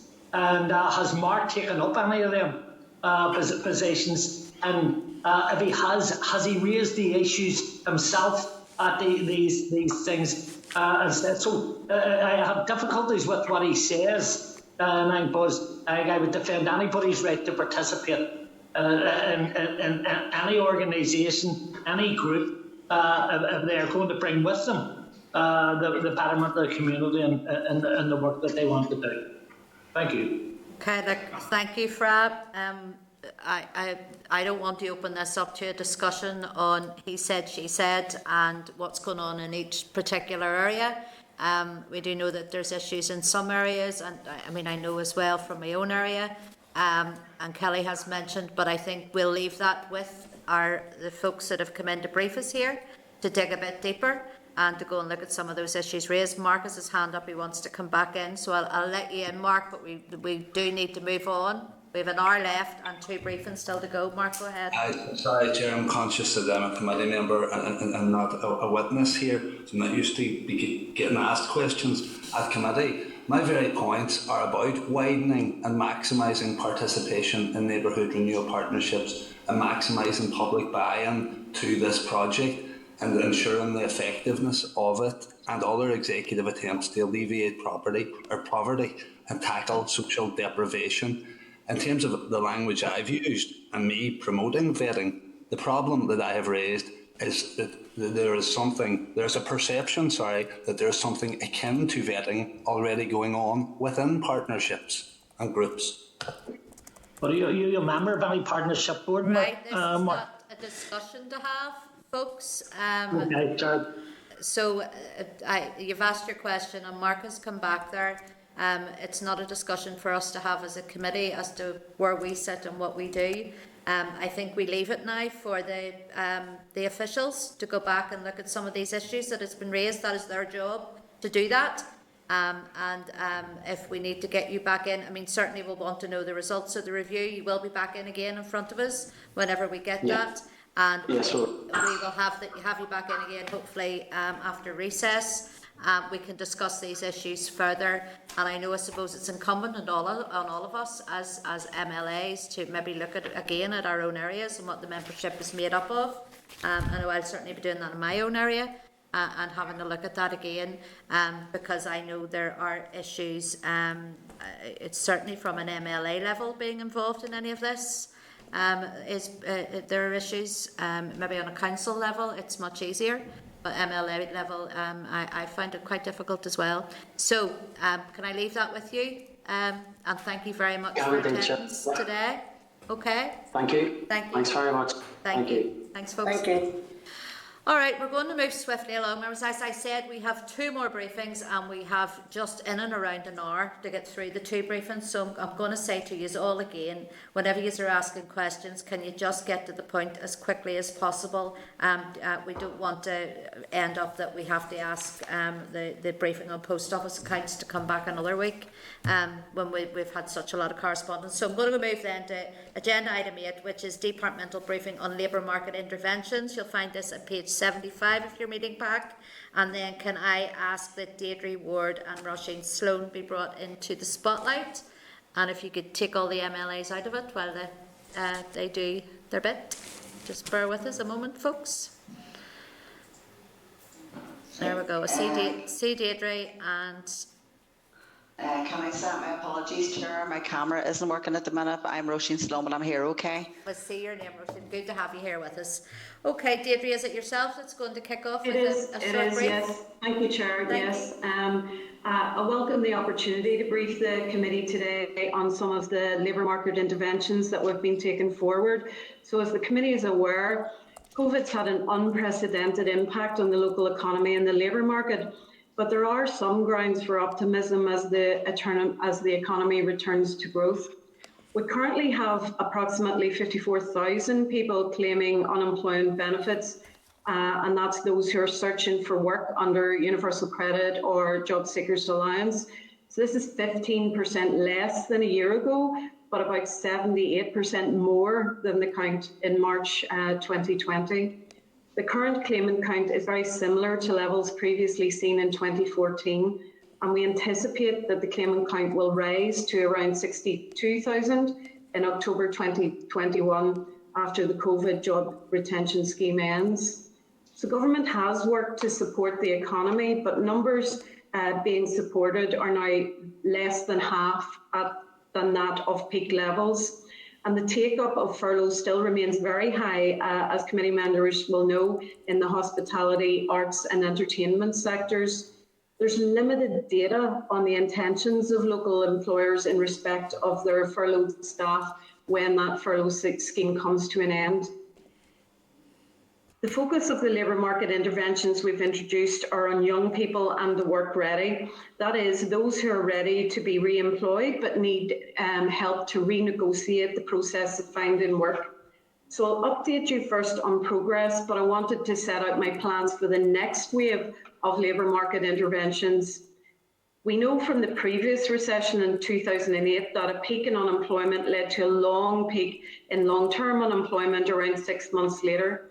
Unemployment is expected to peak in October 2021 after the COVID job retention scheme ends, and we face a challenge in forecasting the impact on long-term unemployment this time around. Although the dynamics of the labour market and recovery are likely to be different now, the number of long-term unemployed is expected to rise significantly. As a result, the next phase of labour market interventions will focus on the long-term unemployed, people with disabilities and people with health conditions. The department received 12 million of funding for development of programmes through Employability NI for long-term unemployed and economically inactive people, and new provision in this area is in an early stage of development. A regional labour market partnership was established in May 2021, led by DFC, and the membership includes a range of stakeholders, including other government departments such as Economy, Justice and Health, councils involved in city deals and representations from Solus NI. And work is currently underway to establish the 11 interim local labour market partnerships within the existing council boundaries. And this model will bring together local stakeholders together in a single partnership, benefiting from local knowledge and expertise to help identify and address labour market challenges specific to the local area. It's anticipated that all 11 interim local labour market partnerships will be established and that local delivery will be in place within the current financial year. Interim arrangements will be in place from 21 to 23 while the labour market partnership model develops further, and the learning from the interim period will assist in the design and full implementation of the model anticipated from April 2023. Now to update you on our initial phase of labour market interventions. So the Refreshed Work Experience programme launched on the 12th of April 2021, and it provides job-ready unemployed people with work experience opportunities so they can gain employability skills in a work setting. A new strand of the programme called the Opportunity Guarantee provides young people with longer lasting placements and a guarantee of an interview for a job or an apprenticeship at the end of the placement. And additional incentive payments have been introduced for participants and employers. In the 2 months since this has been introduced, there's been 98 placements offered and 18 filled. While the number of placements on offer has gradually been increasing, it can take a number of weeks for the offered placements to be filled, as it takes time for the job coaches to match the suitable participants to the opportunity. The trick and the success to the work placement is always going to be matching the people very exactly to the opportunities that we have on offer to get the best outcomes for the individuals taking up a placement opportunity. The number of placements filled is expected to increase in the coming weeks. A new service, Work Ready Employability Service, has been introduced to provide people who are work ready with basic employability skills to help get them back to work. And it's designed to complement what the work coaches offer. So it includes CV building, job search techniques, interview skills, confidence building, and personal development. The contract commenced on the 26th of May 2021, and up to today, 65 people have been referred for 164 individual modules. As referrals to RES are a potential outcome from an interview between a work coach and client, there's a delay after the contract commencement before there be a normal flow of referrals to the programme is established. And we're monitoring those referrals on a weekly basis and a monthly basis. Expanded support is now available through Advisor Discretionary Fund, ADF. So work coaches are now allowed to spend up to £1,500 in 12 months to address a barrier a person faces when trying to gain employment, progress towards employment, or progress within employment. And this includes self-employment. In the 2 months since the expanded level was introduced, there's been about 300 applications approved. Agreement has been obtained from the Executive to make changes to the Universal Credit Regulations to allow the ADF grant to be used in the calculation of a person's childcare cost element of UC for eligible claimants moving into employment. This will be available from October 2021 and will be paid directly to a registered childcare provider. The grant will also be included within the ADF £1,500 limit over the 12-month period. The Job Start scheme was introduced from the 2nd of April 2021, and by the 4th of June, over 600 employers had applied for funding to provide over 1,800 job opportunities. Employers applying to the scheme cover all 11 council areas across Northern Ireland. 381 Job Start opportunities have been approved, and 14 young people have started on a Job Start job. The response to the scheme has been remarkable, but not without its challenges. There have been gaps in the information provided by employers, which has resulted in additional work for the team trying to gather what is needed. So changes have been made to the application process and more staff have been recruited to process the applications so jobs can be advertised and young people appointed more quickly. I'm also pleased to welcome 14 young people with disabilities into the department this week, and they'll be working under the Job Start scheme in posts right across the department for 9 months. This is a great development for the scheme, and we hope to expand that right across the NICS and its ALBs in the coming months. We're also looking forward to rolling out the other pilots, working alongside colleagues in Health, Justice and the Executive Office, and these will focus on young people who are care experienced, those with convictions and those at risk of paramilitarism. But we're very happy to take your questions on labour market interventions, and subject to the committee wishing it to be the case, we'd be very happy to keep updating you and coming back to you to keep you up to date with the numbers that are progressing through the schemes and how the pilots are working for us. I would also suggest that you maybe want to hear for some of the young people who are taking place in Job Start, or in fact the employers who are employing them on the scheme, and we'd be happy to consider how we could facilitate this for the committee. And if I could just add to that, Chair, the numbers to date up to yesterday were 804 employers who have applied for the scheme, offering 2,671 job opportunities, and we now have 43 young people into employment. Brilliant, very good. Look, thank you for that. I know it took a little while to get to where we've got to, and that's fair enough. I'm not going to go into that. And it certainly is. I think you used the word remarkable. It is. The uptake has been fantastic there. And you mentioned there about having to recruit extra staff. Just to ask, firstly, is that sufficient within your budget for the programme to recruit, or have you a sufficient budget rather to recruit the extra staff?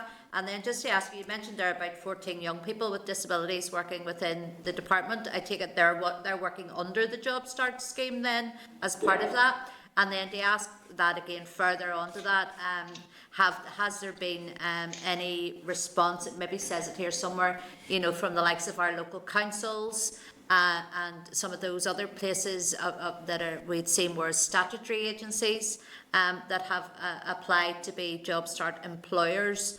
So just to ask those sort of questions first. Yeah, happy to take that. Yes, we do have the costs within the budget to pay for the staff, and we'll continue to monitor. If we need to add more staff to up the processing times, then we do that. We're watching this very closely, so we'll continue to keep that under consideration.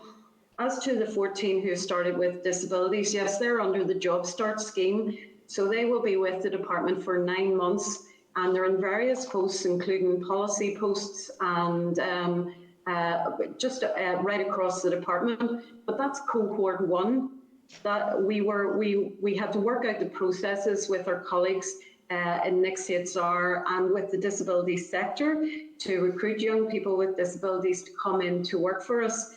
That's only a starting cohort. We would like to see that continue to roll out. So that's just our first group coming in, and the Minister is meeting some of those young people next week on Wednesday to welcome to the department. But I'd like to see us starting work now on cohorts 2, 3, 4 moving forward. We're a very big department. We can do better than just 14 people coming in. And we also are going to speak to the rest of the civil service with an ask for them and for their ALBs to consider what roles they might be able to bring young people in on Job Start, both in the specialist pathways like disability, care experienced or returning citizens, and or young people who are not in those specialist pathways. So DSC, for example, in historic environment division is looking to see, can it bring in some young people to work in our historic sites? And we are working that process through as we speak.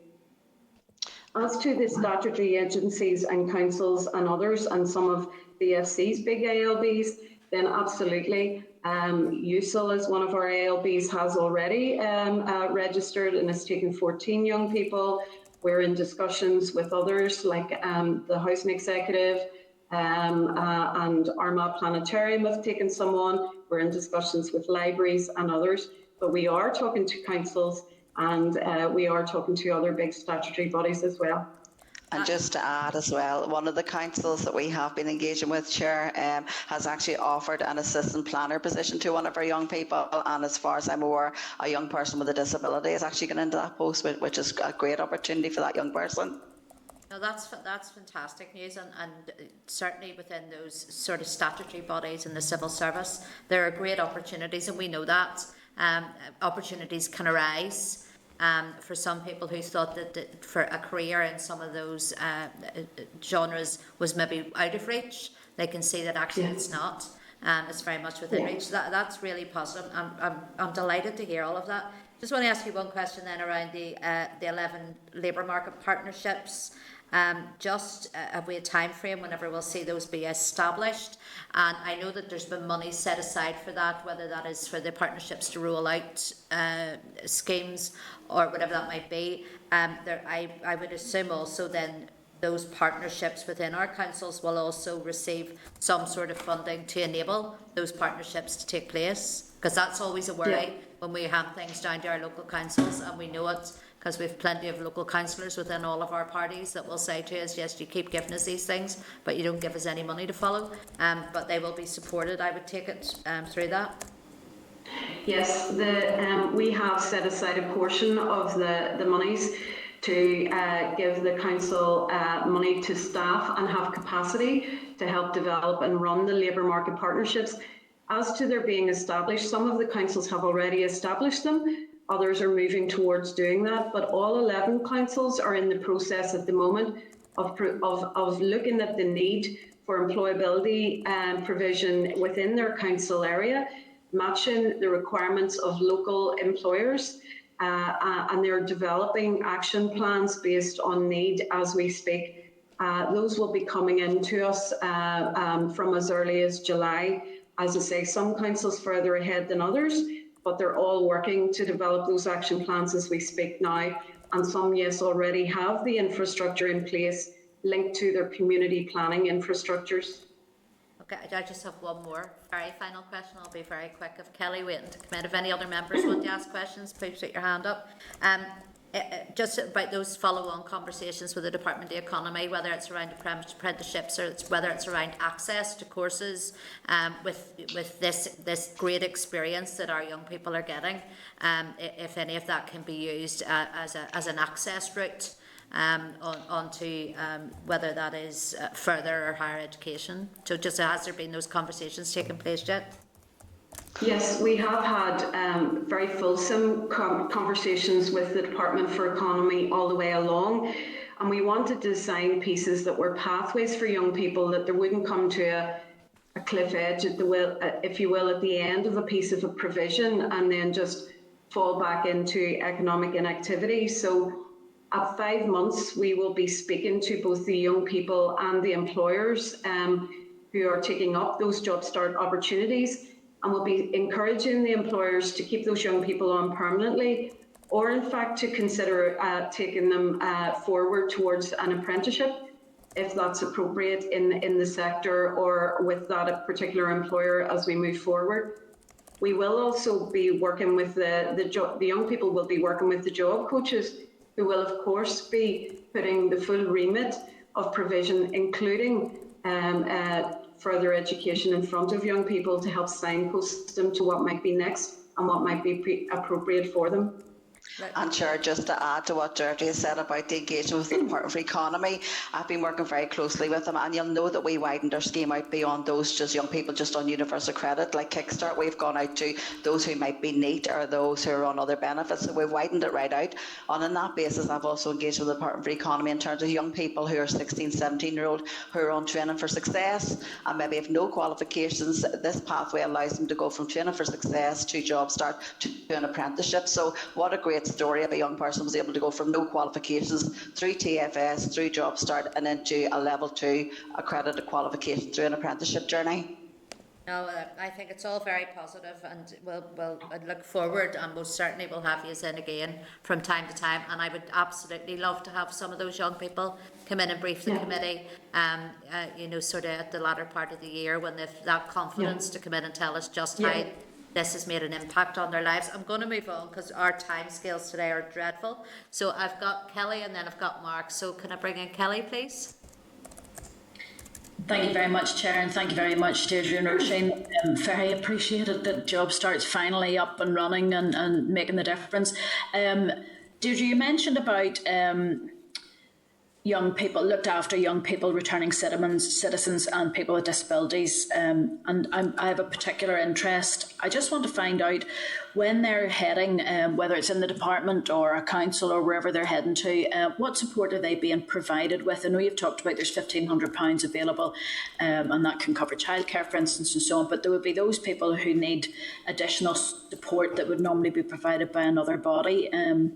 Thinking of workability in the past, how is that being provided? Deirdre, if I come in on that one for you, if that's okay. Thanks for your question, Kelly. Very good one. We do want to do something with these young people who are in care. So I've been working with the Department of Health and also the 5 trust areas. We've written to the chief executives of the trust areas to get buy-in for Job Start, and what we're planning to do is provide 12 opportunities in each of the 5 trust areas. So we're working closely with the trusts themselves, and they also have care workers who work with the young people. So we're looking at some kind of a wraparound service that will help that young person, so when they do go into a Job Start opportunity either within the trust or with another employer sympathetic to the needs of those young people, that wraparound support will be there throughout the opportunity, and that will stop the young person dropping out. And obviously these young people have lots of barriers as well to be addressed as they go along. So if a young person had to pause the Job Start opportunity to maybe get over a barrier or a hurdle, then the flexibility within the scheme is there. We want the scheme to suit the young person as much as we can, so we intend to make this as flexible as possible so that we can do that, and that's how we're planning to go forward. So we'll be able to report back in a few months' time on how that's actually progressing. I would also add that young people will also be able to avail of access to work. So if they need that additional support through access to work, particularly young people with disabilities, for example, then that's also available to them while they're on Job Start. There are some young people coming to us who have been on ESF programmes, and some of that ESF provision will support. And again, there are some of the young people who are starting with us in the department who are unworkable, and that will continue. So as well as our team of work psychologists within the department will help us understand what's the best way to support both the young person and the line managers to make sure that everyone gets the best out of that opportunity and the young person gets the best possible employability skills to help them move into permanent work. And Kelly, just to add, so 25 of those 60 opportunities that I mentioned will go into a trust apprenticeship, and that will turn into a full-time position within the trust. That's the plan in terms of the direction of travel.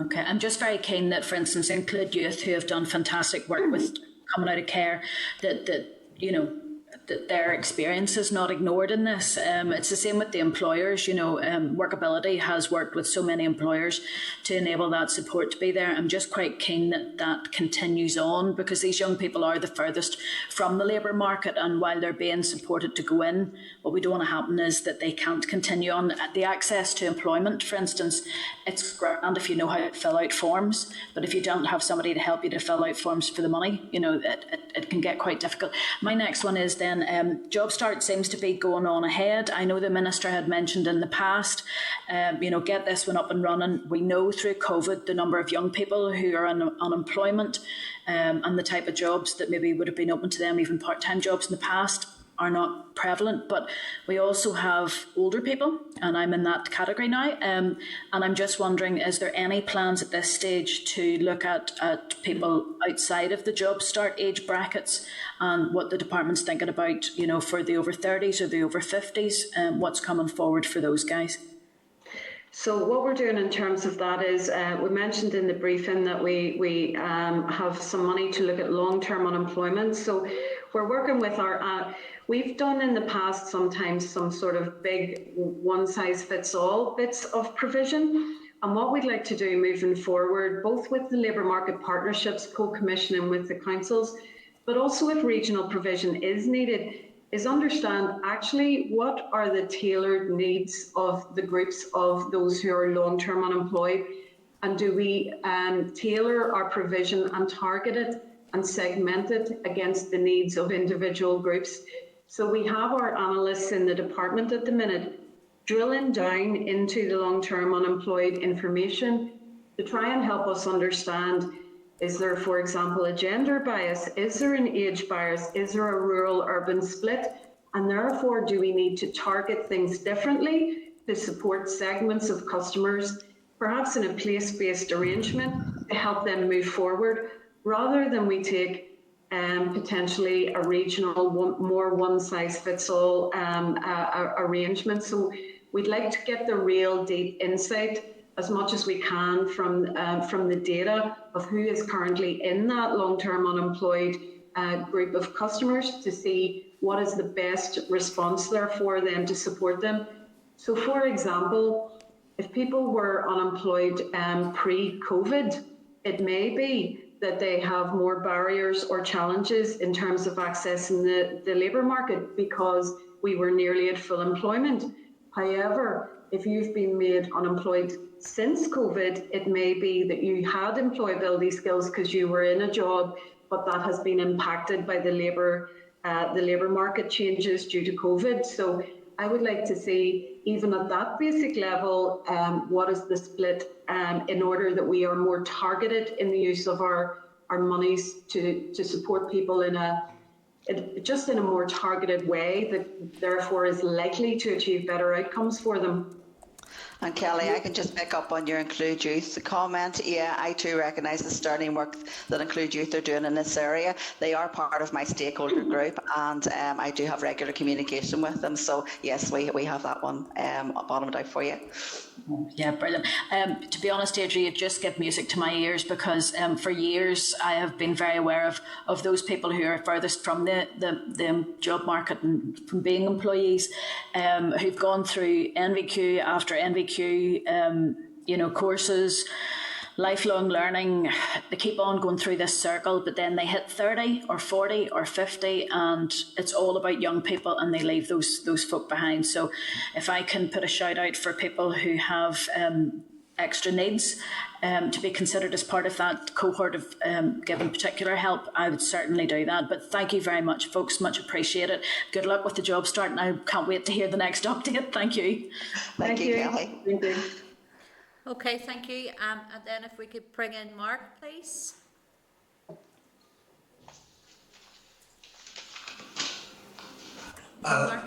Thank you, Deirdre and Oisin, for that update. Thank you for all the work that you've done on this, and it's been something of a labour of love for yourselves and your colleagues.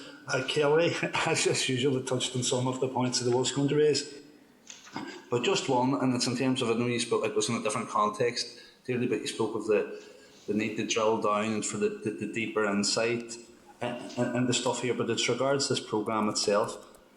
And I'm just wondering, see, with regards to collecting the data and disability, has that been broken down at all into areas of disability, like between physical, mental health, learning, sensory, and so forth? Because this will be very important to identify if there are gaps in participation for job start, and if there are gaps in the provision, or where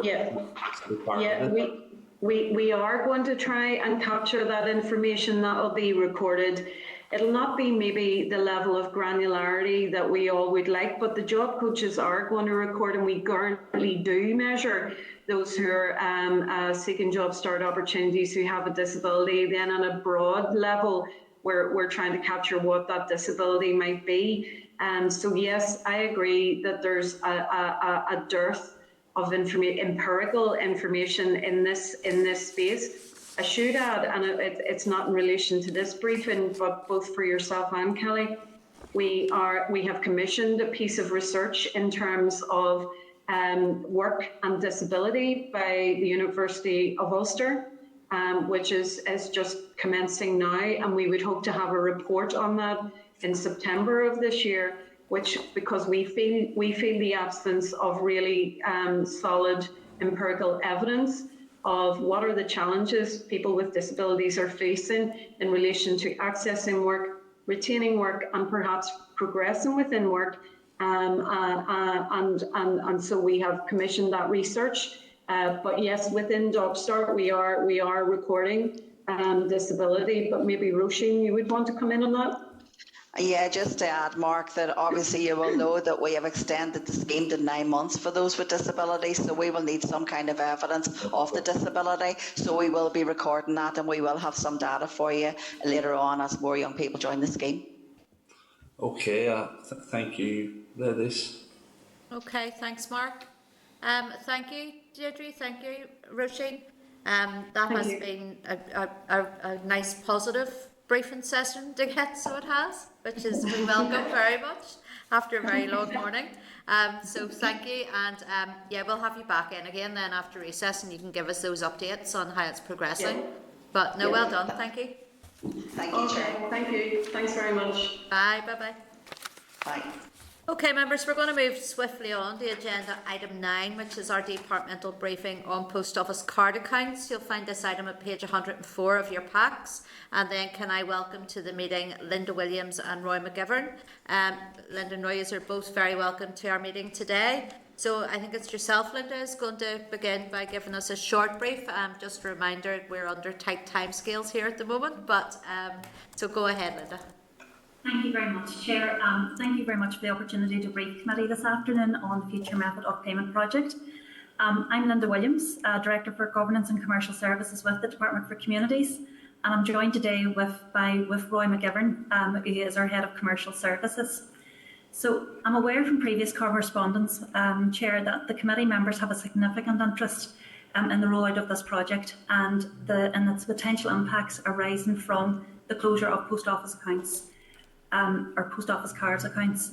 Whilst this project was first launched or initiated back in March 2019 and due to close in 2021, its implementation has been delayed due to the ongoing pandemic. Since the beginning of this year, the Department of Work's Pensions has been working closely with the devolved administrations in progressing the planned migration of customers from the existing post office card accounts to either mainstream banking services or new payment exception services. It's important to emphasise, I think, from the outset that this project is intended to improve the level of service provided to our customers in accessing their benefits and their pension payments. Continuity of payment will be guaranteed, although it is acknowledged that for some of our customers, any transition of this nature may present challenges. It is the government's preferred policy to pay all benefits and pensions electronically into a standard bank account, a building society account, a credit union account, or a basic bank account of the customer's choice. There is no cost to the public purse in this method of payment, and it does offer customers access to an additional range of financial services. Customers will be provided with a range of support services to enable them to switch their benefit or pension payments into a mainstream account or to open a new account. For those customers who are unable to access or manage a mainstream account, a new single payment exception service will replace the existing post office card account and the HMG payment exception services. So as you'll know from the briefing paper, members, at the 31st of May 21, there were approximately 47 customers still in Northern Ireland remaining on the POCA service and 61 still using the HMG PES service, Amovo. And of these customers, in terms of profile members, about 67%, circa 67% of those are pension age or beyond. And at the moment, we know that there is about 500 to 1,000 of those transferring to accounts on a weekly basis. So in terms of the future method of payment on HMG PES, currently only 6% of the DWP customers across the UK receive payment through one of the exception services. And a key aim of this project is to significantly reduce the volume of customers using the current payment exception services, whilst ensuring that a fit-for-purpose replacement service is available to those customers with a genuine need. DWP has recently signed a contract with a new provider called Amovo to deliver a new single exception service to customers across the UK who continue to require this service. And that new service will enable customers to obtain cash payments across an increased network of local outlets, and is due to commence in August 2021. So we will see the output of potential outlets rising from 29,000 currently to over 63,000 across the UK. DWP, on behalf of this department, has been letters to customers at approximately just under 9,000 letters per month, encouraging them to switch payments into a mainstream account ahead of the POCA account ending. This is to ensure that customers have time to consider and have sufficient advance notice to afford it to transfer to that mainstream account. And due to COVID and the delay associated with the PACA, the programme is now due to close in May 2022. Many PACA customers or post office customers have converted to a mainstream bank account and are still visiting their local post office branch to withdraw their money. This includes a total of about 28,000, just under 28,500, 28,465 customers in Northern Ireland have converted during the period from February 2020 to the end of May 2021. A summary of the new payment exception service and the key benefits are set out in paragraph 9 of your briefing paper, and in the interest of time we're happy to address any questions that members may have in relation to that. The migration period for existing payment services to this single payment service will run and commence from August 2021 to May 2022. And throughout the migration process, the Department will continue to actively encourage, support and direct our customers to mainstream banking products wherever possible. The remaining PACA customers will be migrated in batches between August 2021 and May 2022. And those have started members around smaller benefits in the first instance and moving to larger benefits. And we've also commenced with some very focused campaigns. For example, in February it was focused at the over 90s, etc. We do acknowledge that this transformation and moving some of our customers to this new way of working is difficult, and in particular those customers that are considered to be vulnerable.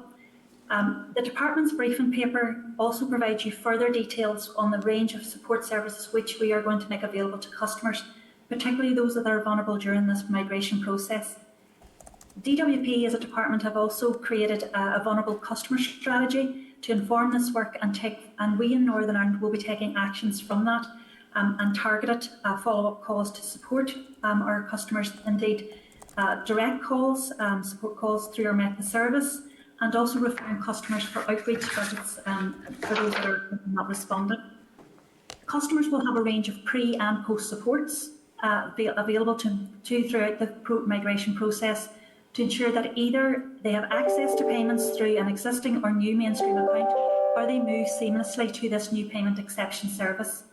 Post office staff are also engaged in this campaign and will be supporting vulnerable customers to convert to bank accounts or additional signposting and explaining the migration process as well. The Department is also engaging with a wide range of local stakeholders and representatives to ensure that those customers are kept informed of the plan changes. This engagement activity will also be targeted in areas where migration would appear to be slower in some parts of Northern Ireland. And there's 3 particular areas that we will be focusing on over the next incoming months. This will include, we are going to undertake a number of webinars and engagement sessions, and we're commencing on Monday with the Commissioner of the Older People, some of the advice sector organisations, voluntary and community sector organisations and political parties. And the first in the series of those, as I say, is on the 20th of June. And other planned activities, including social media campaigns, information updates via Northern Ireland Direct, NI Direct, and the use of the DFC intranet and departmental government channels will be used to the Department. This project is at an advanced stage, and the key objective of the Department over the incoming months is to make the transition as seamless as possible for all of our customers. I hope the committee found the briefing this morning informative, and we are of course willing to answer any follow-up questions that you may have. We appreciate this is an area of interest to the committee and to the members, and we are also planning to come back to this committee following summer recess to ensure that you are kept up to date with progress in relation to this project. Thank you. Thank you, Linda. Thank you for that, and thank you for the update. I'm glad to see the credit unions have been added to the list as well. I mean, I know very much Kelly has been championing this from a rural perspective, but certainly in an urban setting as well. This is going to pose a major issues with the lack of these accounts. I mean, I can think of my own area and just even Macedon DEA, where up until recently we had 2 banks, one in Rathcoole and one in Clough Corner, but thankfully we have 2 credit unions also, one in Rathcoole and one in Clough Corner, so that they will step into the breach. The only concern I have around there is some of our credit unions have opening hours that are not, some of them are maybe only open for a couple of evenings a week, or, so that would be an issue. So it's maybe just to look at the opening hours of credit unions and how accessible that is for people. And I suppose then it's the issue of unintended consequences. I know everything we look at here in the Assembly when we're looking at bills and legislation, we have to look at the unintended consequences of that, and you talked about potential impacts. So I would be very grateful, yes, if we could get further briefings with this as we continue through that. So just my only issue is just around credit unions and opening times, because certainly I know in a more urban setting, I don't know about the rural side, but certainly in an urban setting, that the hours of those can be quite staggered and they're not always uniform. Sorry, I just saw my hair there in the TV screen. I was going on there. I only want to ask you to pick up on that.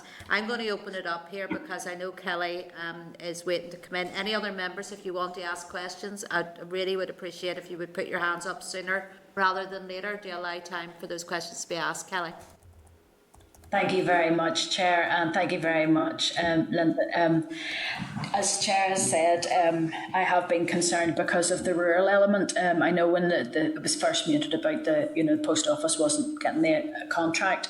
The issue was with access to banks in rural areas. To be honest, it's 20 miles to the nearest bank, and there's not very good public transport. I was just wondering, what discussions has there been with banks, especially when you mentioned there about the over 95s? I know with the Older Persons Commissioner, I reached out to Eddie a while back because when an elderly person had gone to set up a bank account, they were asked for ID that they could not provide without actually spending quite a significant amount of money. So the person was in their 90s. They're not planning any foreign holidays. To be honest, they can't walk that well anymore. They give up the driving licence 10 years ago.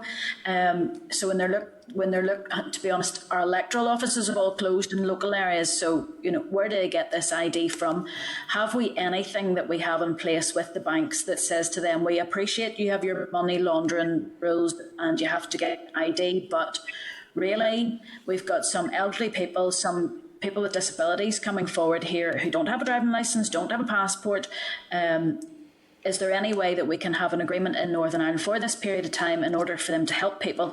Is that the banks appreciate that there are certain people who will not be able to provide from the lists that they say they have to use? And if there's a way that perhaps the department or government can step in to say, folks, we're changing the system here. They need to have a bank account. Help us with this. Mm-hmm. Okay, so look, thank you for that question. In terms of the passport issue, we are engaging with the DWP board across the UK, are engaging with the banks across the piece. We understand this as a challenge. It is an issue that we're trying to address.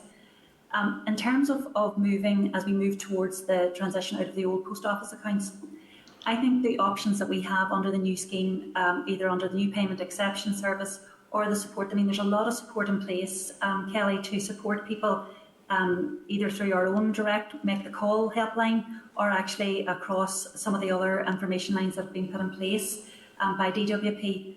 But I think in terms of, I suppose the key thing to say to committee this morning is that there is a cover for everyone involved, and in an event that somebody cannot, we will engage with the banks, and we're, as part of our stakeholder engagement, they are part of the stakeholder engagement we need to go forward with. But in terms of people accessing their funds or accessing their money, the new scheme does provide many benefits that the old scheme didn't have, in that it's obviously going to a bigger reach. So you're going from 29,000 outlets to 62,000. You can receive the new voucher. So those that can't open a bank account for whatever reason will be able to receive this voucher either via a phone, via email, via voucher that they can go and cash at a number of additional outlets. So whilst and we will work in terms of refining any of those challenges that do arise, like ID and things like that, it is something that has been raised, as I say, centrally at the DWP board, but I'm happy to take it forward as a dedicated thing to look into for you. I think it's also maybe worth saying, Linda, that the new payment exception service will also offer a card. So for those with a current post office card, they will simply have a different card. And obviously there'll be additional outlets. So from that 29,000 to 63,000. So in rural areas there should be greater coverage. So hopefully those customers in rural areas can access a greater number of services with a different card. I'd love you to come to my rural area and tell me where all the holes in the walls are, because they don't exist anymore. They've ripped them all out. And the number of post offices have dwindled down. I now have a post office that works out of a part-time out of a church. There's no hole in the wall. So I just am concerned about that, the vouchers and this card now. And the fact that quite a lot of the information is being provided via telephone and via online. Honestly, you should go and talk to my dad. He can't even work his phone because his fingers are too big for the buttons. We are talking about people here who are quite vulnerable. They are unique. You know, there's plenty of people who will be able to transfer to a bank account, and hopefully they will do that very quickly. But there are specifics, and I know that Eddie will probably bring that up with you. The other one that I've sort of got a bit of clarification on, and I just want to confirm this with you. I'm left with a situation with quite a number of rural dwellers who are older people, pensioners, who have disabled children. Those children are maybe in their 40s and 50s. And up until now, they've been able to do, you know, local post office knows them, they've had an account set up for years. Now they're going to have to probably bring all of that together into one account and to be able to manage that better. In doing that, there is a concern that the elderly person maybe has a few pound kept away. And I'm not talking about thousands here, we're talking about maybe £500 or £600 maximum. They're concerned that, you know, the whole thing about you can go into a bank account and you can see what's in the account, and that's going to have an effect, but who's going to realise that it's actually two people's using the one account? How does that work then? Is there a protection there that means that there won't be mistakes made and people will have money deducted from them because they're having to share an account? Okay, I'll maybe kick off on a couple of the points that you had said there, Kelly. One of them was around getting remote access to the accounts. I think in terms of the voucher, you don't, because it's a pay point, you don't necessarily need access to account anymore, so people can still access that and have it as a separate particular payment point for them, if that's what they so-called want. It doesn't have to be open at the post office, but 99% of the vouchers and the access can still be accessed via the post office, but also in an increased number of networks as we go forward. In terms of, so I think in terms of the majority of that, I think that would deal with the particular issue around the remoteness. In terms of the other issue you raised, which was about older people, and look, completely understand that, and there's a number of people with disabilities and older people that will not be able to transfer over or have concerns about transferring over. Our Make the Call team have been stood up. We are planning, we have resourced that up during the incoming months. So we think that there will be an increase, as those letters have been out on the 1st of June, there will be an increase of people transferring over in the incoming months. So what we have done internally is we have actually outsourced our Make the Call service, who will be not just able to take calls or do emails, but also will be able to go out and do physical visits to those that are particularly vulnerable or cannot have accessibility to some of the other, either online or telephone calls. So that is in place, and we will ensure that we have that in place to deal with any queries from any of our customers as we go forward, particularly those that are maybe immobile or of an elderly nature, to try and cater for that as well. So we are very mindful for that in Northern Ireland, and also very mindful that all of our customers are rural customers as well. So we are and are used to the pattern of going to the local post office. But what I will say to you is, they still will be able to access those accounts from their own post office. They still will be able to access all of the services from their post office, either via the new card or via text code, the code that they get, or via the voucher that they receive. So hopefully that will alleviate some of those challenges. Just in relation to that other point that Kelly makes about joint accounts, maybe we can follow that up with our colleagues in operations, because I think it's a very valid point that if there's more than one person on an account, that benefit is not being deducted in error from someone. So I'll follow that up, Kelly, and we'll provide some information on that to you in writing, if that's okay. Yeah, I'll declare an interest at this stage, because I'm waiting for my dad to say, you take all my money and my disabled brother's money as well. And I'm like, no, but because it's theirs. Just in relation to that, there is no change in the government method of payment policy on this at the minute. So customers can access as a result of an introduction of the new pay. So customers without access to a bank account can opt in and all the rest, and they can still appoint a close family member, a close friend or a carer if permission from that account holder has been given and agreement has been made on how that money deposited will be used. So, and if a customer also has an appointee or a legal representative acting on their behalf of that claimant, the account should also be in their name, and they'll have access to all that customer's affairs. So there is a little, we have been doing quite a bit of work with DWP on this one, Kelly, because I think it is one that is, but the current policy that exists is the one that we are following around people having access to those accounts. Yeah, because I think it's just there's more and more family members now, say of somebody who's not on benefits, who's working, and they're being asked for their account to be used because they've had the ID, they've got the account set up, and it's away up, sure, in Belfast or Newtonards or whatever it is that the bank is. And I know that there are people going, hold on, but I'm not on benefits. I don't want you to be, harmed because I have money in my bank, or, it almost looks like we're going to have cost centres set up for some folk, my goodness. But no, thank you very much. Look, do you know what? My heart's broke with this because the amount of folk who give off to me about they love their post offices after fighting to try and save them. They love their post offices. As you say, they will still be able to access their money through the post offices, just the account will be based elsewhere. And thankfully, the credit unions have been added to that. My goodness, you couldn't get in some places more local contacts with folk than credit unions. I know anytime I go near any of my credit unions, I end up spending an hour talking about how everybody's families are. So no, thank you very much for that. I would love to be a fly on the wall when you're talking to Eddie, because I know that the Commissioner for Older People has been talking to banks and does talk to banks regularly, and this issue about IDs ongoing all the time anyway. But no, honestly, Linda and Roy, thank you very much. This is going to be a bit of work coming up, but we'll get there. Can I give you a wee bit of assurance, Kelly, in terms of, we did a dedicated campaign in February this year, and it was for over 90s. And we sent out, we thought, this will tell a tale in terms of an older age group person going to struggle with this. And I suppose we didn't see any difference in the numbers converting during that month. We were converting probably about just under 20% of customers per month in terms of the letters that are going out.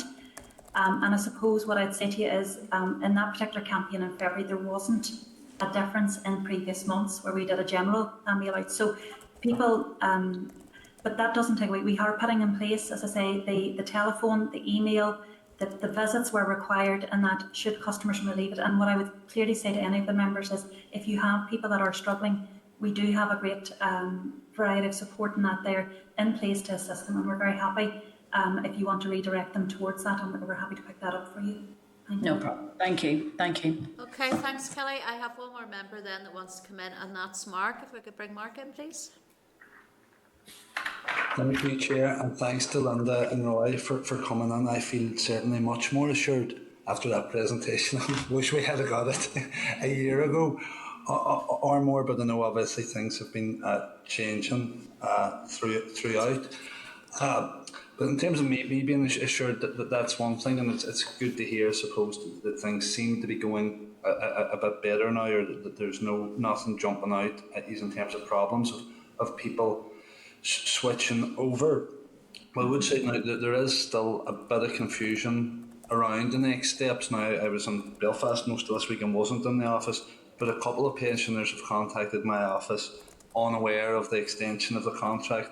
Some hadn't received letters, and another one just hadn't understood it. But either way, despite your best efforts, and the efforts have been great, it just may not have been communicated clearly enough. And sometimes the hardest thing to do is to find the easiest way to do or say something. I know that. I wonder, as well as the letters, obviously, going to claimants, had there been any sort of press release or stuff done out through local papers, who a lot of our older demographic would read, and so would their families? Because there might be people out there who are getting such a fluster when they see these letters coming in, and they're so fearful of the whole transition that they just bury it, and they might have sons or daughters or other carers coming in who are oblivious to the fact that these letters have been received, and they could actually help with the process. Okay. Thank you for that, Mark. Yeah, in terms of the confusion, look, the project was sort of set down during COVID for about 9 months, and it really has just resurrected itself up again in January, which is why you would have seen quite a bit of a lull in the project over the last year. In terms of it's one of the things we picked up internally in the department. the DWP have a national campaign, which is, tweets, etc., and a lot of the online stuff, as you say, that's geared towards a particular demographic, not necessarily the elderly one. We have recognised that there is a bit of a gap in Northern Ireland, and our customers are maybe slightly different, maybe slightly rural orientated, and maybe in some occasions maybe different age profile. In terms of going forward, what we have put in place beginning of June is a very, very dedicated campaign for the next 3 to 6 months, which clearly outlines some of the things that you've suggested and a variety of methods. One of them is around engaging with local stakeholders. I mean, in terms of one of the areas that we are focusing in on, Mark, is actually your constituency, because in the BT48 there is a slower level of migration in that area, and there's 2 other areas across Northern Ireland that we're focusing on as well, and we're trying to pick those up with very dedicated and focused campaigns and media and marketing activities over the next 3 to 6 months. Those do include things like engaging obviously with local politicians locally, like yourselves, much more closely on some of the activities, but also some very localised campaigns, etc. And I suppose we are engaging with 70, 80 organisations across Northern Ireland, everything from your provinces, your CABs and things like that. So there will be a dedicated marketing campaign that you will start to see much more much more obviousness, I suppose, in the next 3 to 6 months. It'll be much more in your face than it has been over the last year and a half. So we've taken that on board, and we will be coming to your area. We've started off that campaign last week, as I say, where we've done a lot more Twitter activity last week. We've done a wee bit more on Facebook, etc. But there is more campaigns, and as I say, we're starting a number of webinars and engagement sessions next week with a range of other stakeholder and support organisations that are there supporting the key people that you're referring to. So there is we have a marketing and communications plan in place to tackle some of that challenge that you've just outlaid. No, that's great, Linda. And the key to this too, I suppose, is reinforcing the importance to Royal Mail of them having their staff fully briefed and aware, because I think that became an issue as well, that they didn't seem to be briefed effectively on the extension. Okay, yeah. Thank you. I think that particular activity has happened, Mark, in May and June. There has been a campaign directly with the Post Office to upskill them in terms of what has been transferring over and the new AMOVO scheme that's coming on board in August. And also helping people to transfer over or migrate over to new accounts. So there has been a very dedicated exercise with Post Office and the Post Office account holders and that over the last few weeks in relation to that. So hopefully you'll see that improve in the incoming months. Okay. Thank you. Thanks, Mark. Thank you. No other member is wishing to ask questions. So can I just then thank you, Linda and Roy. Roy, that's some view that you have behind you there. Must be great to look out at that. Thank you so much for briefing us today, and imagine we'll have you back in again then in early autumn to give us an update about how things are progressing. So thank you for today. Thanks very much. Thank you. Bye-bye. Bye-bye. Okay, members, we have already completed agenda item 10, so I'm going to move us on to agenda item 11, which is our forward work programme. Next week's meeting, we will be briefed on post-COVID recovery. So we will have Hospitality Ulster, Sports NI and the Arts Council, and we'll also receive a departmental briefing on the private tenancies bill. I'll then move on to agenda item 12, which is any other business. Can I ask members, have you any other business at this stage? Who do you see? Alex, sorry. Yeah, Chair, I've been approached by the networks who've asked if it's possible for them to come to the committee just to let the committee know about all the issues they've been having over the last year and a bit with COVID and stuff and what they're up to. So I was hoping if we could maybe invite them to the committee. I'm happy to do it after the summer, if that's possible. Who again was that, Alex, that wants to come in? Who was it? That was the Arts Network, Kathy Polly. You'd know her, Kelly, yeah? Yeah. Okay. Arts Community Network. Arts Community Network, okay. No, that's fine. No, certainly, Alex, we will get that information off you one of the clerks will give you a shout, and sure we'll get that information off you. And we can see if we can fit them in as well. Kelly, any other business? Just wanted to ask, it was actually going back to a piece earlier on today when mentioned about the programme for government. Can we maybe write to the department to ask them how, one of the programme for government outcomes is we have a caring society that supports people throughout their lives, but as it was brought up earlier, this is a cross-cutting theme across health, infrastructure, everything. I'm just wondering, can we get an update from the department on the programme for government? I know it's a draft programme for government outcomes, to see how that's progressing now, not for now, but for after the summer. Yeah, we can certainly do that as well. Yes. Any other business anybody wants to bring up? Nope. Okay, I'm going to move on. All right then, we'll move on to, I don't have another page after that for some reason. That's okay. I assume then the date and time of next meeting is our next part, which will be next Thursday here in, that's the 1st of July, I think it is, or 2nd of July, 1st of July, here in room 29. Do we have a time that we want to start at next week? 9:15. 9:15. You're getting an extra 15 minutes next week, so we're going to start at 9:15 next week. Well done, everybody. We got through 6 briefings there in 4 hours, so well done, and thank you for your time today. Thanks, everyone. Thank you, sir. This is the Northern Ireland Assembly Committee Room 29. This is the Northern Ireland Assembly Committee Room 29.